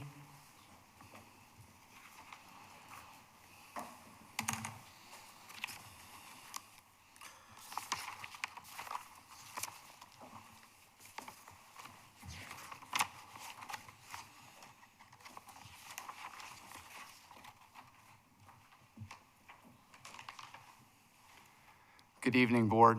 My name is Ian Mannion. I reside at 888 Queens Creek Road. I'm the owner of the house that was the Provost old ancestral home. I've been doing my research on spot zoning, and in North Carolina, the key case is Charisman versus Guilford County from 1988. The Supreme Court of North Carolina said spot zoning isn't automatically illegal, but the government must show a reasonable basis for it. They laid out 4 factors: the size of the tract, compatibility with the comprehensive plan, the relationship between uses, and whether safeguards protect affected interests. I'm here to argue that the proposal violates all 4 of these tests. On test 1, my 1-acre parcel becomes a small island surrounded by 56 acres of much higher density zoning. This will disproportionately affect me and will trigger the first Charisman factor. On test 2, with compatibility on the comprehensive plan, my argument here is that the Onslow County's plan calls for preserving rural and low-density character in this area, not dense suburban development. A sudden shift to high-density zoning around my historic property would contradict those established goals. I provided those pictures for you because I've noticed when they come up and do their brief, they cut out the house out of the field. They've cut out my home. For the third test is the relationship between uses. My nearly 200-year-old historic house was built for a quiet rural setting. Surrounding it with 130 new homes destroys that established relationship, turning the original character into something completely incompatible. And on the 4th test, whether safeguards protect affected interests, my argument is that the rezoning provides no meaningful buffer or protection for my historic property. I'd face years of construction traffic, dust, noise, and permanent sightline loss, and ongoing neighborhood noise with nothing to shield me from those impacts. I understand the land surrounding me is in a trust of descendants of the house I now own. I have been worried about this problem coming to a head since I purchased it back in 2012. I have made my intentions known since prior to closing on that house, even that I wanted to expand my 1 acre surrounding the home to the natural landscape fit. As it stands, the property line is arbitrarily drawn, tracing a draining ditch which runs only 15 feet at the back of the house.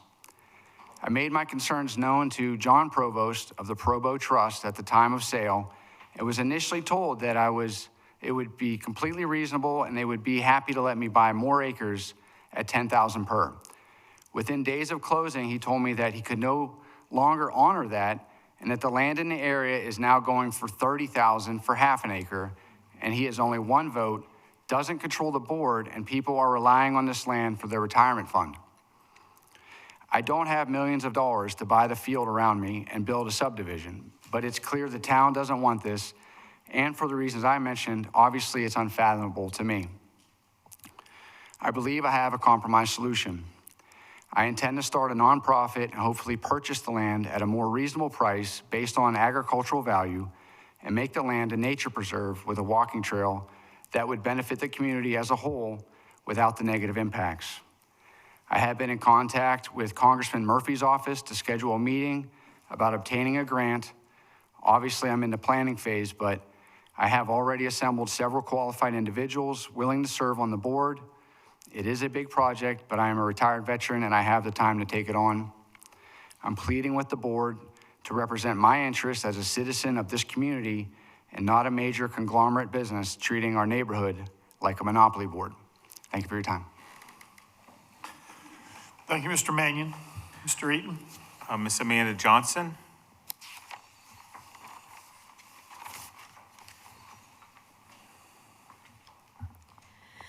Good evening. My name is Amanda Johnson, and I'm the environmental consultant representing D.R. Horton on this project. I wanted to be available to answer any questions regarding wetlands in the environmental permitting process. So I'll just provide a brief summary of the environmental review that's been completed so far for the project and the permitting process moving forward. As Mr. Metcalf mentioned, a preliminary jurisdictional determination has been received for this project. So the Army Corps of Engineers has approved the delineation conducted by Timmons Group. This means that the wetland boundaries shown on the plan are good for Section 404 wetlands permitting. We are anticipating a nationwide permit for this project, which means part of that permitting process, we will address federally protected species and also historic and cultural resources. Timmons Group completed a protected plant survey for 3 species listed, and none were identified on the property. Based on those results, the U.S. Fish and Wildlife Service agreed that no further coordination was needed at this time. Additionally, we completed a preliminary review of historic and cultural resources. During the wetlands permitting process, the Corps will review the information that we provide and determine if any additional studies are necessary. The studies completed to date provide valuable information for the agency's review, and the project will continue through the established permitting process before any final wetland permits are issued. So any concerns regarding wetlands, protected species, and historic and cultural resources will be addressed at that time. Thanks. Thank you, Ms. Johnson. Mr. Eaton? Hunter Mullins. Mr. Morgan has already made all the points I plan to make, so I will not speak tonight. Thank you. Thank you. Mr. Eaton? Ms. Cynthia Ross.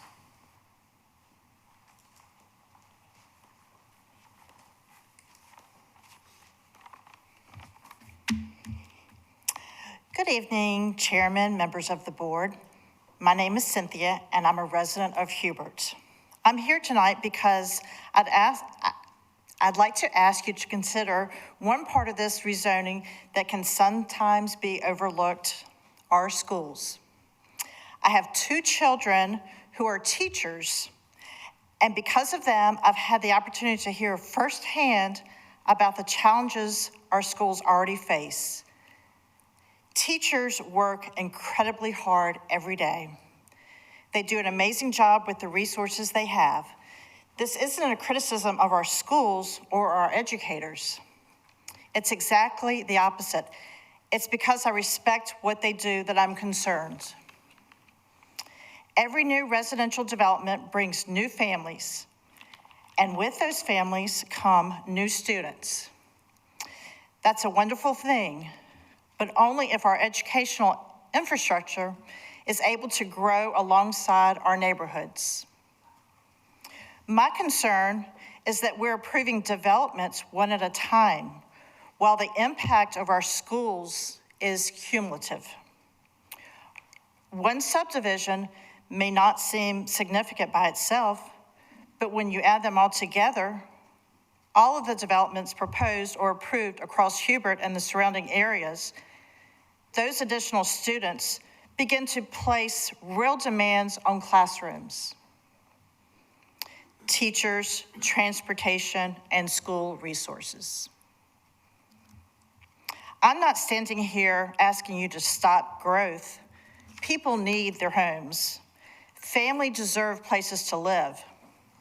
What I'm asking is that we make sure our schools are prepared before we continue approving large residential projects. As elected leaders, you have an opportunity to ask an important question before approving additional growth. If the answer is yes, then let's see the data that supports that conclusion. If the answer is not yet, then perhaps the pace of growth should allow our educational infrastructure time to catch up. Our children only get one chance at a quality education. I simply ask that we give our schools the same thoughtful planning that we expect for roads, utilities, and emergency services. Thank you for your time and your service to Onslow County. Thank you, Ms. Ross. Thank you. Mr. Eaton? And lastly, Mr. John Wall.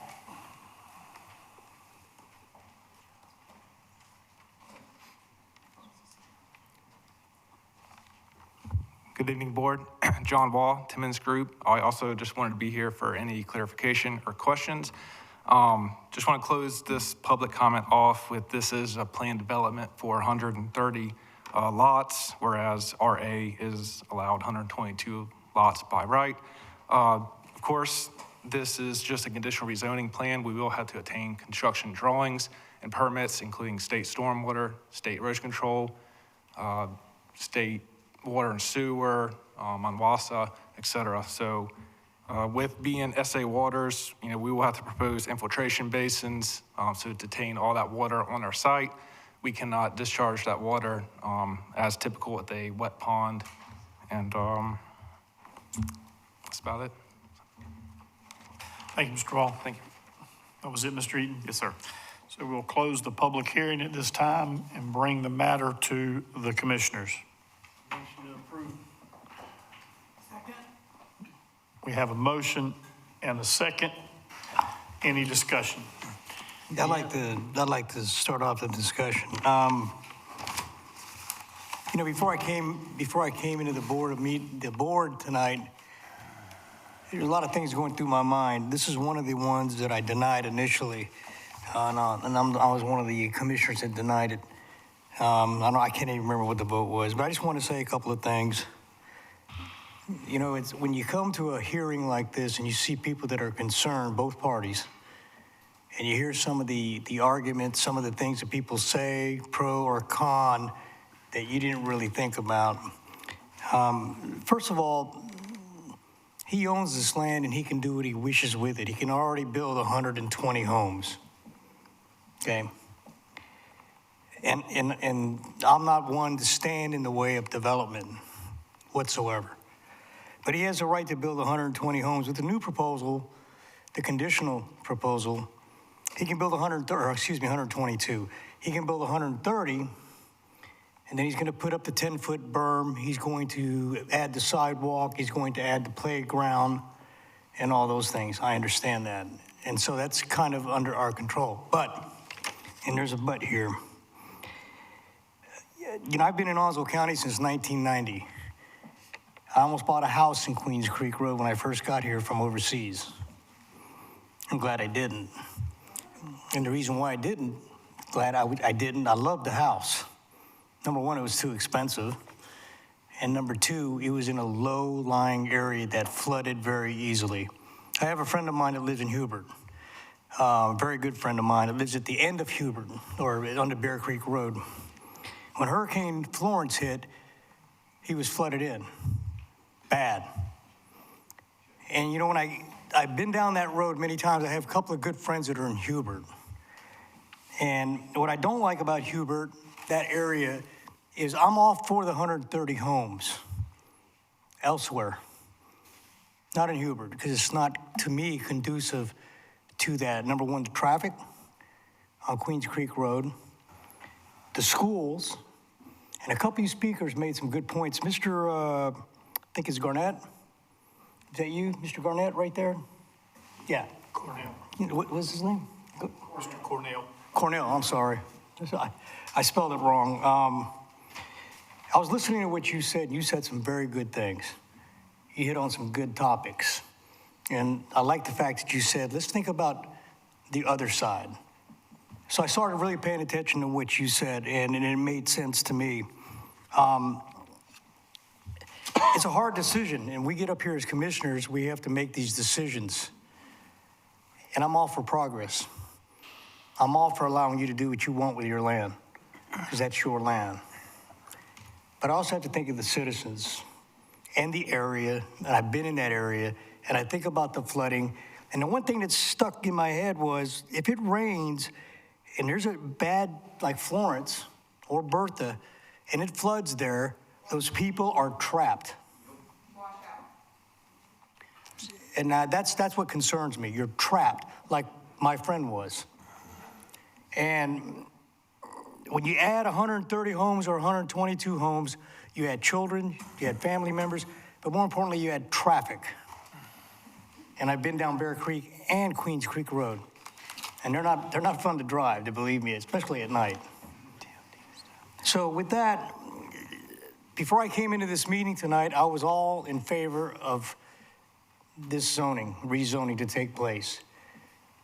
And to you, the citizens, because I already had some thoughts, you made me think and think hard about other things. So I cannot vote in favor of this rezoning. I just can't. I know that you can build 122 houses, and I apologize. You can build 122 houses, you're just building 130 more. But no one, no matter what developer you are, can guarantee the flooding, the incidents, car accidents, what's going to happen down that particular area. If you wanted to build 130 somewhere else in the country that was a little more stable, I'd be all for it. But in good conscience from myself, and I'm not talking to any other commissioners, this is me. And I have a right to change my mind, which I did. And I'm voting against this rezoning as the board proposed initially, not for any other reason other than it makes no sense. And then for you citizens for coming out and taking the time to voice your concerns, and your concerns were legitimate. And what you said, I really listened to what you had to say. You're an eloquent speaker, and I appreciate that because you said it systematically with respect, and a lot of what you said stuck with me, and I want to thank you for that. So I'm voting against this motion to approve, and that's just my opinion. Mr. Chairman, I want to thank everybody that came in. Thank you, sir. I want to thank everybody that came to speak. I'm sure that every one of us are concerned about all the same issues that you are. I'm sure that we've all been down to Hubert and we've seen what issues are there. Some of them we have some control over and we have plans to fix them. Other ones we have no control over. There's nothing we can do about it. But the owners of the property here that we're talking about have decided that they're going to develop the property. So what it comes down to for us tonight is we have two choices. It's not a third one. We only have two choices. We either leave it like it is and allow a development of 122 housing units with septic tanks polluting our environment, with no comprehensive stormwater management in place, maybe businesses, campgrounds, trailers, a hodgepodge of uncoordinated building on this property that we will have no control over at all. If we rezone this property, then we are guaranteed that there will not be more than 130 housing units. They'll be attached to a sewer system that's sanitary and will not damage our environment.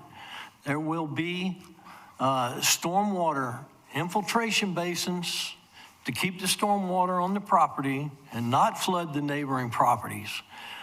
It'll be a planned development with right turn lanes, with a 10-foot buffer, with sidewalks, and with a playground. And we know exactly what it'll look like. We got the plans right here. You saw them on the screen. So that's where we are tonight. I mean, we can act like there's another choice, but there's not. There are only those two choices. And you know, it makes no sense to me to have a totally uncoordinated, crazy development on that property. We're going to be much better off with a planned development that we can control what happens there. Thank you, Mr. Bennett. Anyone else? Anyone else? No one else. Well, maybe, but go ahead. Go ahead, Commissioner Davis. Well, I am 50-50, right dead in the middle on this one. I'm probably a yes, so I'll go ahead and take my pain. For those of you that are against, it's interesting looking out in the audience today. We got Democrats and Republicans, and it's like I'm watching the Republicans and the Democrats agree on something, and it's like kind of awesome from that perspective. And I appreciate the public discourse that you guys are bringing to the table. and willing to stand up for what you believe. But I do have some questions. Mr. Morgan, if I could ask you to come to the microphone. I think Mr. Toller asked a really good question, and I think it at least deserves an answer. Well, I'm going to back up. For my first question is if we don't approve this, are y'all going forward with the 122 homes? We'd have to go back to the drawing board. We'd have to see how everything lies with infrastructure. The 122 homes is just based off of acreage and density. That doesn't take into account the roads and the water and, potentially septic or sewer that would be needed to serve the site as well. But we would have to go back to the drawing board and consider what our path forward would look like. So 70-30, 60-40, 80-20, 90-10? 90-10. Okay, so you're probably going to build 122 homes? Yes, sir. Okay. My second question is, I thought Mr. Toller brought up a good point, brought up a lot of good points, but balance being that, and then being a good neighbor. And I thought it was, you sound like a very generous gentleman, and I was wondering how much of that generosity you could continue to extend to the two neighbors that have chosen not to sell their property. I think it was brought up, maybe, would you be willing to help them get access to sewer and water from Onwassa? Now, granted, that would be their final choice, but is that something you would be willing to do? Yes, sir. Okay. And then my second question, I don't remember, I think it was Mr. Ian was talking about the buffer, and I can, certainly haven't been there, for the years that he knew the risk, he saw it, but are you willing to help with the buffer on these properties to give them a little bit more space and to help them? My engineer could probably correct me, but I believe we have a buffer around each of those properties. You do. I was just asking if you're willing to expand that a little bit larger for them. I think what we have meets. The answer's no. No, sir. Yes. Okay, that's good. Yes, So I got one yes and I got one no. That's okay. My concern is if you build 122, is the community benefit goes away. But yet the community impact is still there. You're going to impact the roads. You're going to impact our schools regardless. There's things that Mr. Metcalf and his team, Joe, and I think Ms. Page was in here a little bit. They're working on some things for the future, though, to Dan's point, that unfortunately we can't leverage today. But there's things that you're going to do through conditional rezoning, which is new within the last, 12 months or so, that I think the process is working. It's a great tool. Is it a perfect tool? No, but it's a great tool. And looking at your drawing, you're protecting the wetlands.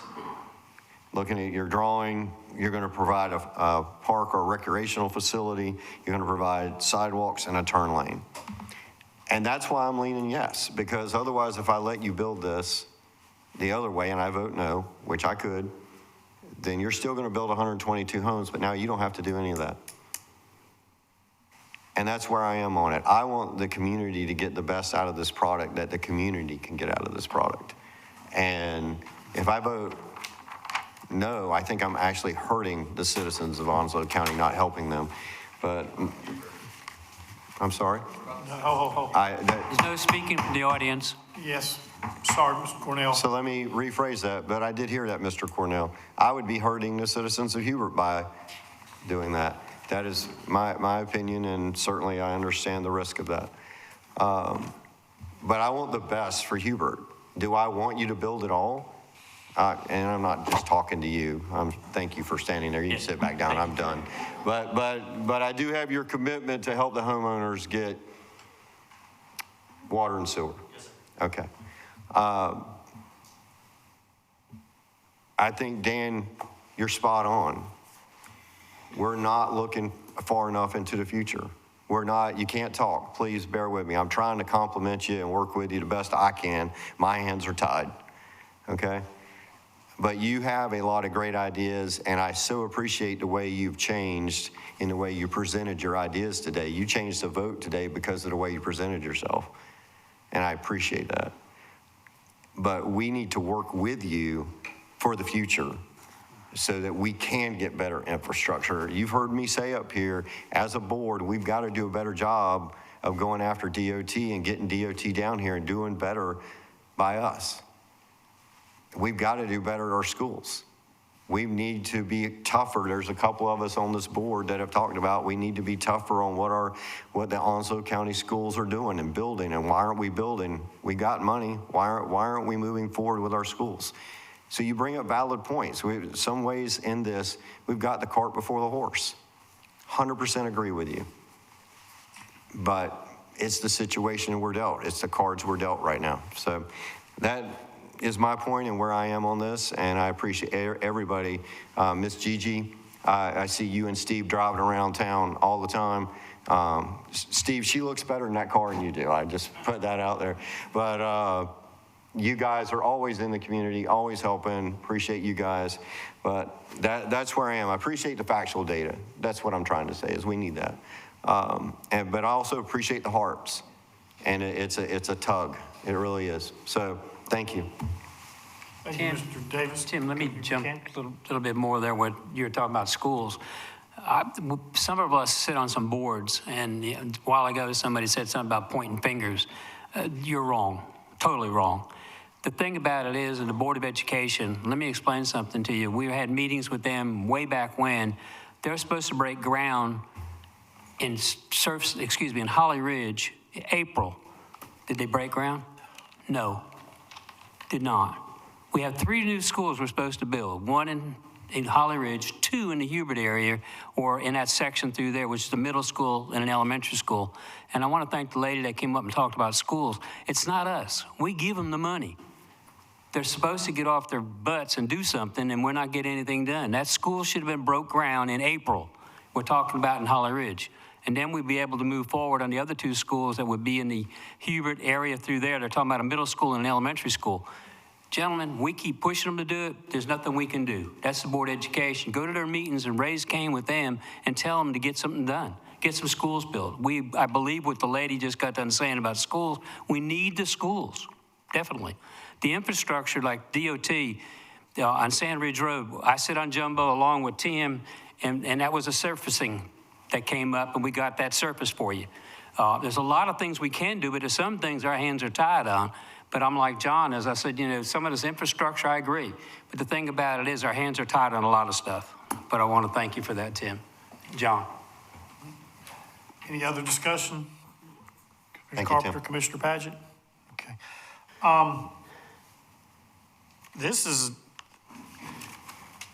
Someone asked, the most difficult thing this board has to decide is zoning request.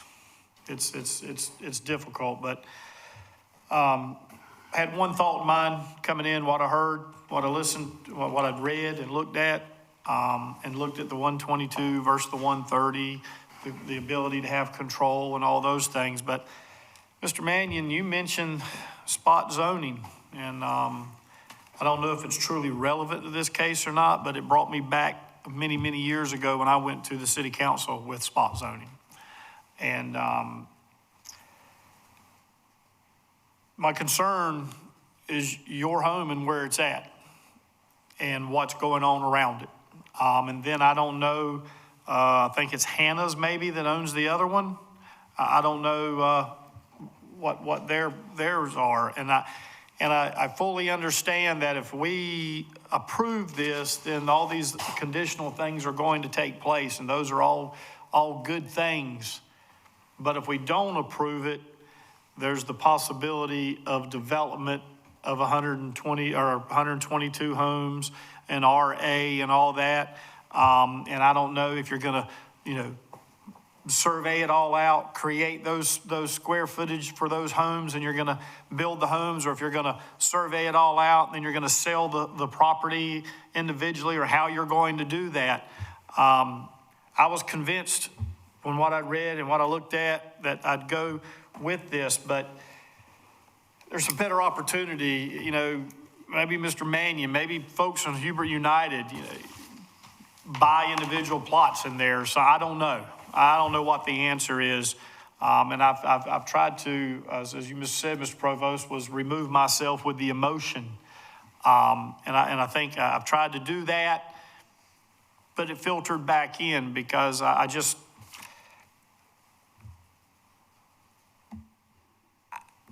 it's difficult to watch that growth go around two homes.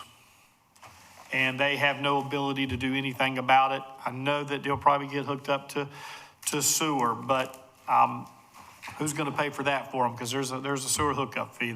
All those things are involved, and those are a lot of what ifs in my mind.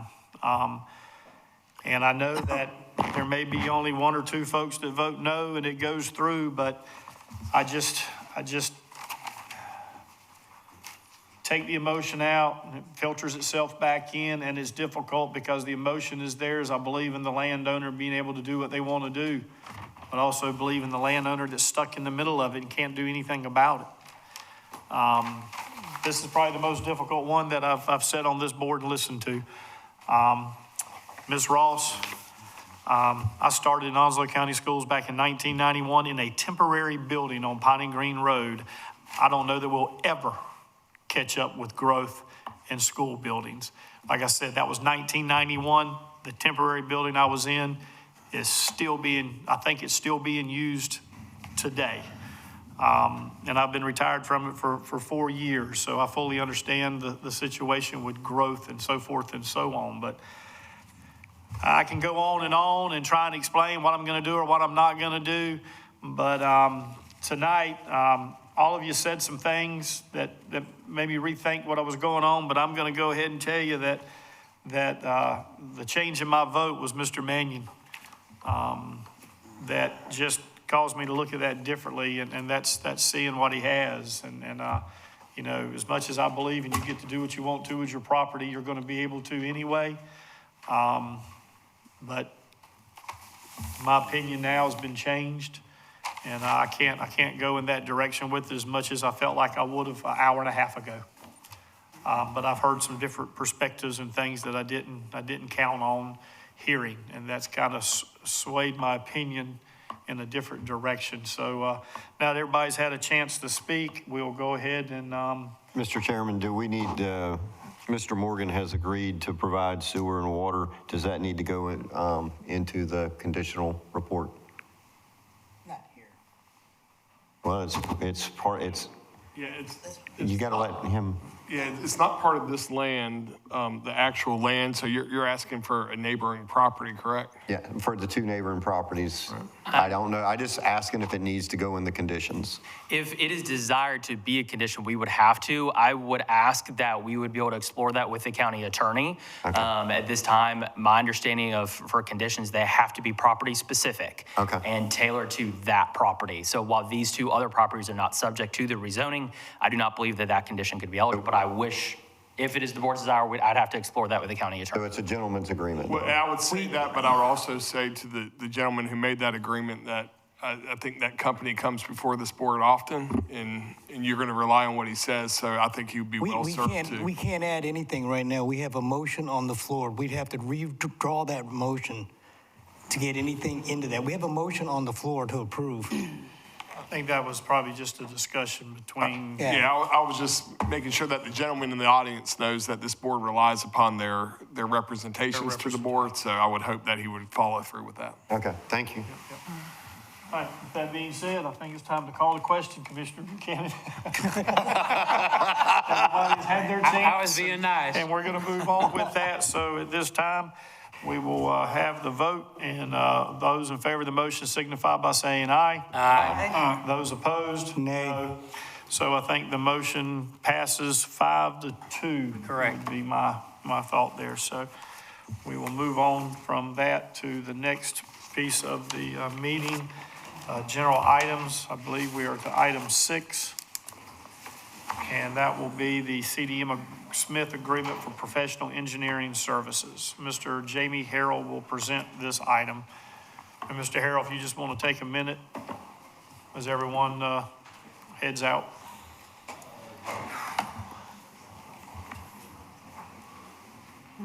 What's that?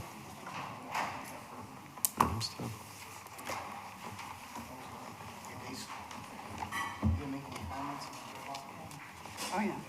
Are you? Oh, yeah. That was a good presentation.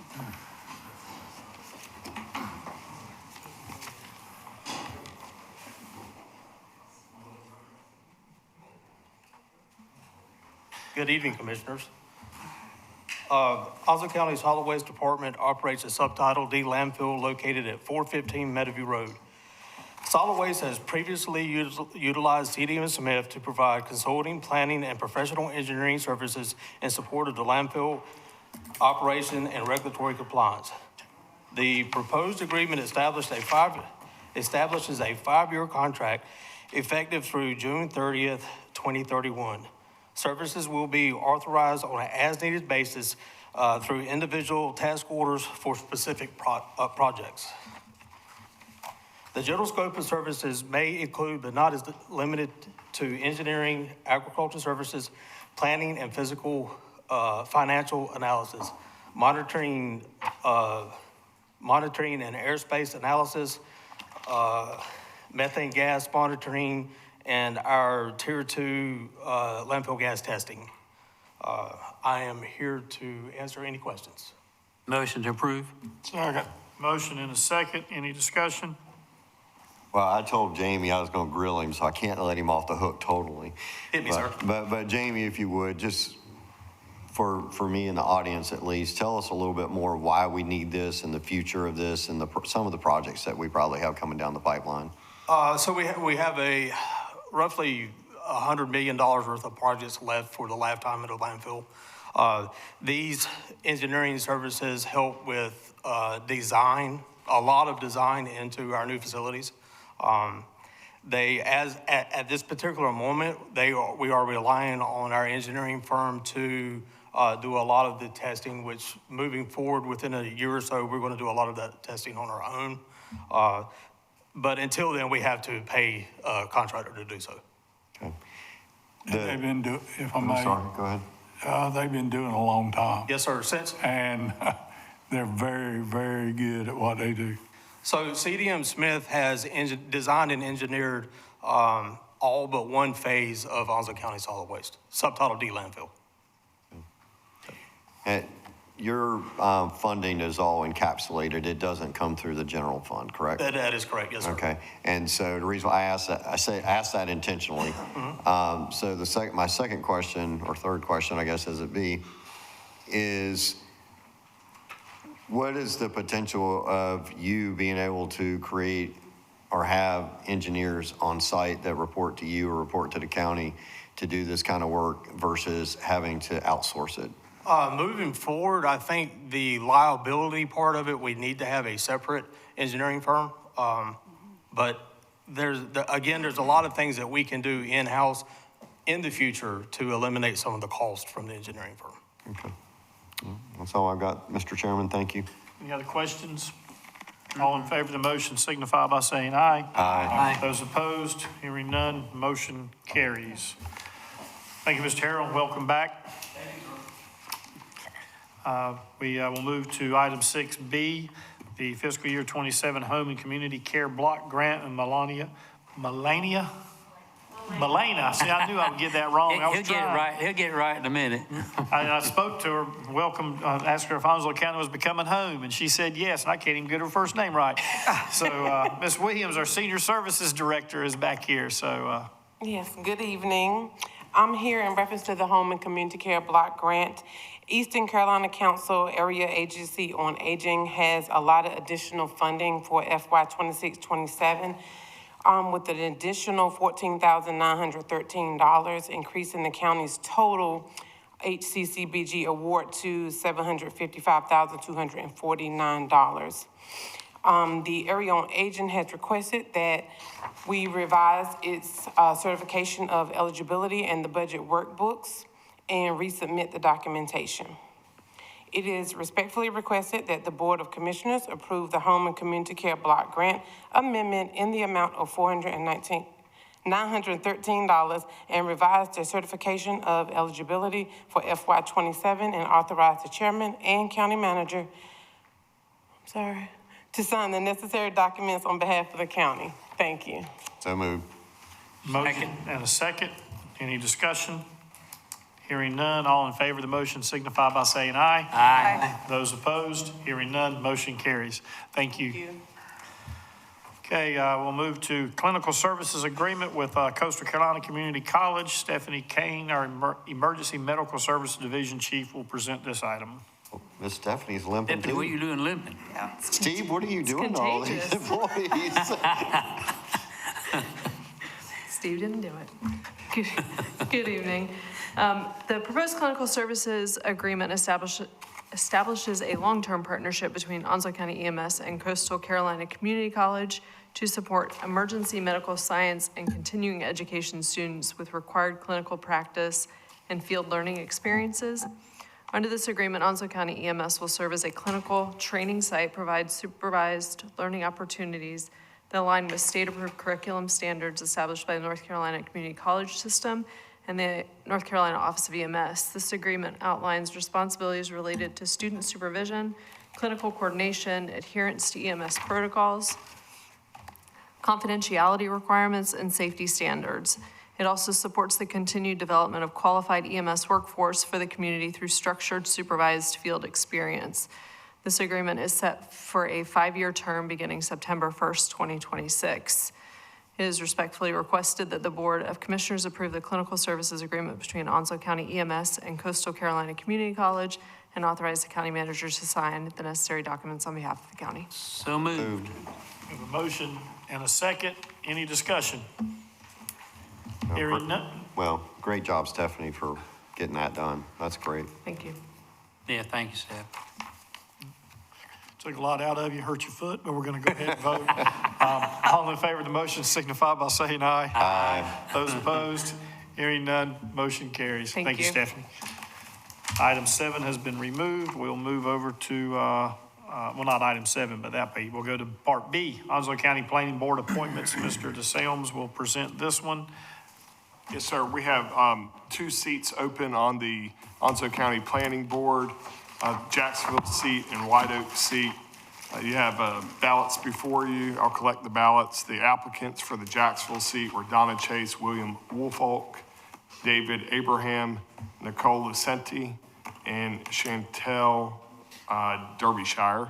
As far as White Oak, you had Vernon Walton, Nicholas Gladden, and Robert Stone.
Mr. Chairman, congratulations to Donna Chase for the Jacksonville seat and Vernon Walton for the White Oak seat.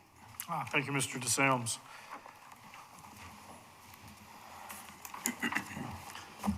So we'll move to item 10, manager comments. Mr. Eaton? Yeah, just real quick, one comment. I want to give Stephanie and Bradley Kimmel a little kudos. 2 months ago, EMS had 40 vacancies. And due to their outside-the-box recruitment, really hard work and just onboarding as fast as they can and doing things a little bit differently, they're down to 8 vacancies 2 months later. So kudos, Stephanie, to you and your crew. A lot of work done, and so just want to recognize that accomplishment. Thank you, Mr. Eaton. Commissioners, we'll start. Commissioner Padgett, you want to start us tonight? Yep. All right. I'll be short and sweet. I want to thank everybody for coming tonight. and we make a lot of decisions up here. It affects a lot of people. And again, as Mr. Buchanan said, a lot of times our hands are tied. So we do the best we can, what we think's best for the community everybody lives in. And that's the best we can do. So with that being said, thank everybody that spoke tonight. Thank everybody that come. And I hope everybody has a good night. And be careful going home. It don't sound good out there. Thank you, Mr. Paget. Commissioner Bennett? Thank you, Mr. Chairman. I had a lot to say, but it's late and I'm tired.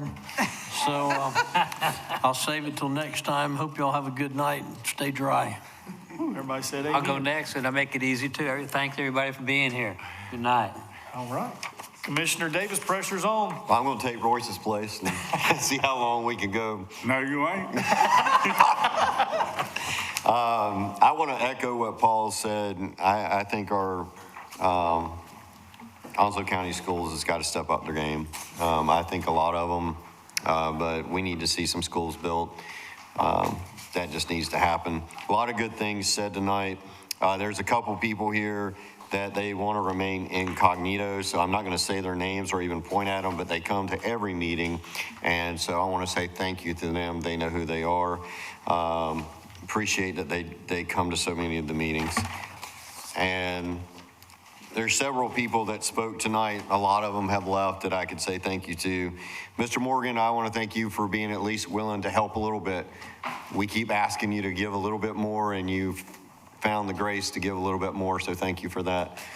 Mr. Toller, thank you for your concept of balance, because we're struggling. I, at least my opinion, 1 of 7. We're struggling as a county. We're struggling in Queens Creek. We're struggling in Sneads Ferry to find that balance. So I appreciate what you said tonight. And I could go on, but at the rate of not living after when I walk out in the parking lot, I'm going to stop. Thank you, John. But thank you, everyone. Thank you. Thank you, Commissioner Davis. Commissioner Carpenter? You know, I've been quiet tonight, so I'm just going to take up everyone's time. There we go. I'm just kidding, and I'm the only woman, so what are they going to do? They can't mess with you. No, but in all honesty, I'm not going to take a long time, but I am going to bring up a couple of different people that spoke tonight that I felt very strongly about. Heather Blansfield that was bringing up the animal situation. I know there's a number of us on the board that are very, have big hearts for that topic, and I know that our department does the best that they possibly can do.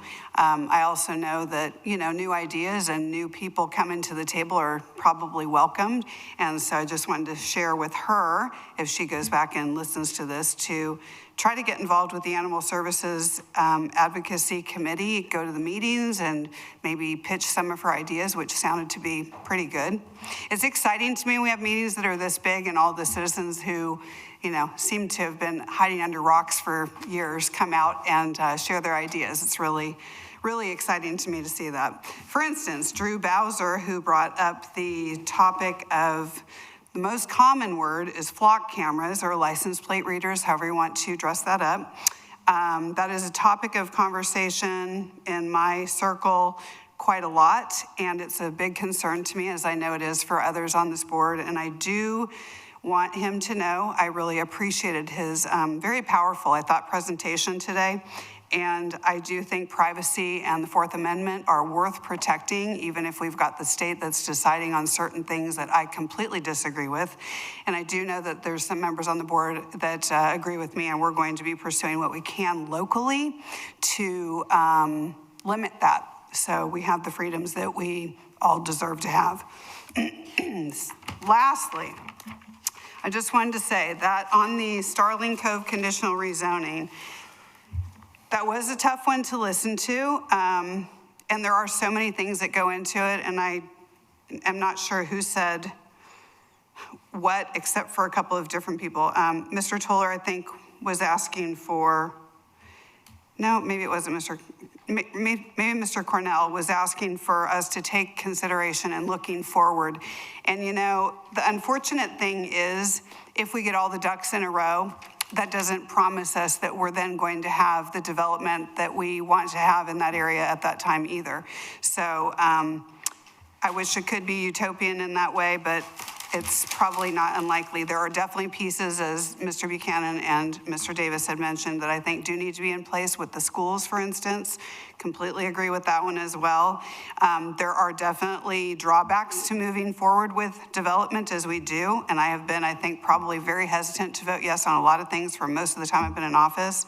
But the one thing I come back to, which Ginger Robles brought up, and I really appreciate, was not only are there negative impacts to the growth, there are negative impacts to not growth, which could affect our economy in such a severe way that we might not be sitting here being able to work with the budget that we have right now to provide for the citizens the things that they do need to have. So I thank you for the points that you made and for bringing up that data. It was very interesting to me, and I do hope the citizens know these are not easy decisions at all, and I have certainly gone home and wished I had voted differently and then even been talked off the cliff with other people on staff about the votes that I've made so that I could sleep at night, because it's really hard. But, you know, the development that we have here provided for a home that I was able to move into in 2011, and I'm very grateful for that. So that's really all I'm going to say. But thank you so much for coming tonight, and do show up next month, too.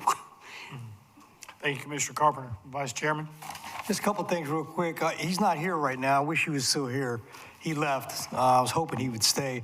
But our speaker, Andrew Browser, the war vet, the veteran, talked about the flock cameras. Now, I'm a retired 27-year federal agent, okay?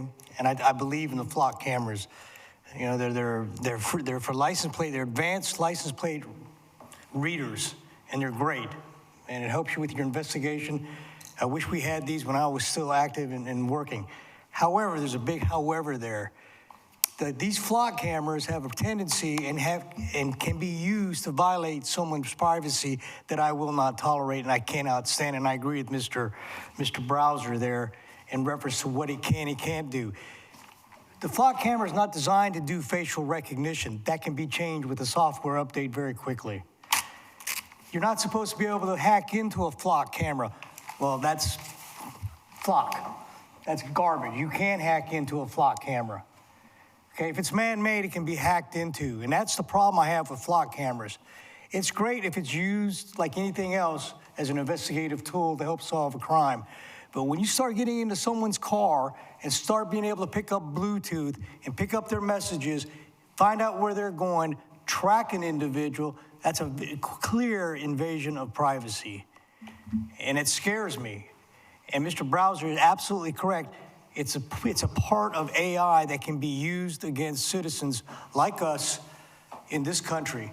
And if you look at Ireland, if you look at England, and you look at those countries over the Far East, that's what, in Europe and in the Far East, that's what they rely on. These cameras that also have facial recognition. They're great for anti-terrorist work. They're great for anti-criminal work. But they're not great because it invades your privacy. And I don't know about you, I don't want somebody tracking me in my car, on my phone, wherever I go. If I go to the hospital, okay? If I go to the mall, if I go out of state, I don't want somebody tracking me and then having that data probably sold to a third party. That's the thing that bothers me. So I'm for it, but I'm absolutely against it when it comes to violating our constitutional rights, and I think it does. And so I don't believe in the flock cameras whatsoever. And the other thing is Heather Broomfield, that got up and talked about animal control. Rich Gabbert's here, our animal control officer. I always mention him because to me, he's the unsung hero. Rich Gabbert works his rear end off in animal control, and he takes the brunt of abuse when people don't know what he's doing. He actually cares for his animals, and he responds, and he tries to do the best that he can. But everything that happens to an animal in Onslow County falls at Richard's feet. It's his fault. It's his staff fault, which is not true, okay? I'm an animal lover. I've got 2 dogs from the pound. And I talked to Richard about it, and he's the one that set me up with them, and I adopted both of them. They're brothers. They're pains in my butt, but I love them to death. And so I understand where Richard's coming from, and I don't like inhumane crimes against animals. And I know that you and the Sheriff's Department are working hard on this one particular case to find out what's going on with these animals, and it's sickening. And as anybody hurts a dog or an animal like that, a helpless animal, just like a human being, they should suffer the consequences. So Richard, I just want to shout out to you. Thank you so much for all you do. Janelle, thank you for overseeing that and getting back to me, and I really appreciate it. For everybody else, I hope you understand the points of view that were given tonight. Everybody has their opinion, and I want to thank you for coming out. Thank you, Vice Chairman. It's great seeing the number of people come out tonight and sharing their thoughts and other things, and that's what makes this nation so great, is that we get to come in here and we get to do this, and we get to do it civilly. We may not agree, but it's a good thing. It's good to have Republicans and Democrats and a republic that has a two-party system that sometimes can be a pain in the butt. But I'll tell you this, we don't need a third party with the DSA. I'll just go ahead and put that out there. That's it's amazing to me that we have things rising that were enemies of this nation years ago, and I think that's something that needs to be addressed, because this doesn't take place under that. Everybody needs to understand that part of it. That doesn't happen. So the fact that we're doing it is great. We'll walk out of here tonight with different takes on things, but we'll walk out of here tonight united, knowing that tomorrow's another day, and D.R. Horton will be working on another project. They'll be working on this one. There'll be another one that'll come to us, might come to us next meeting. I don't know, but that's what they do.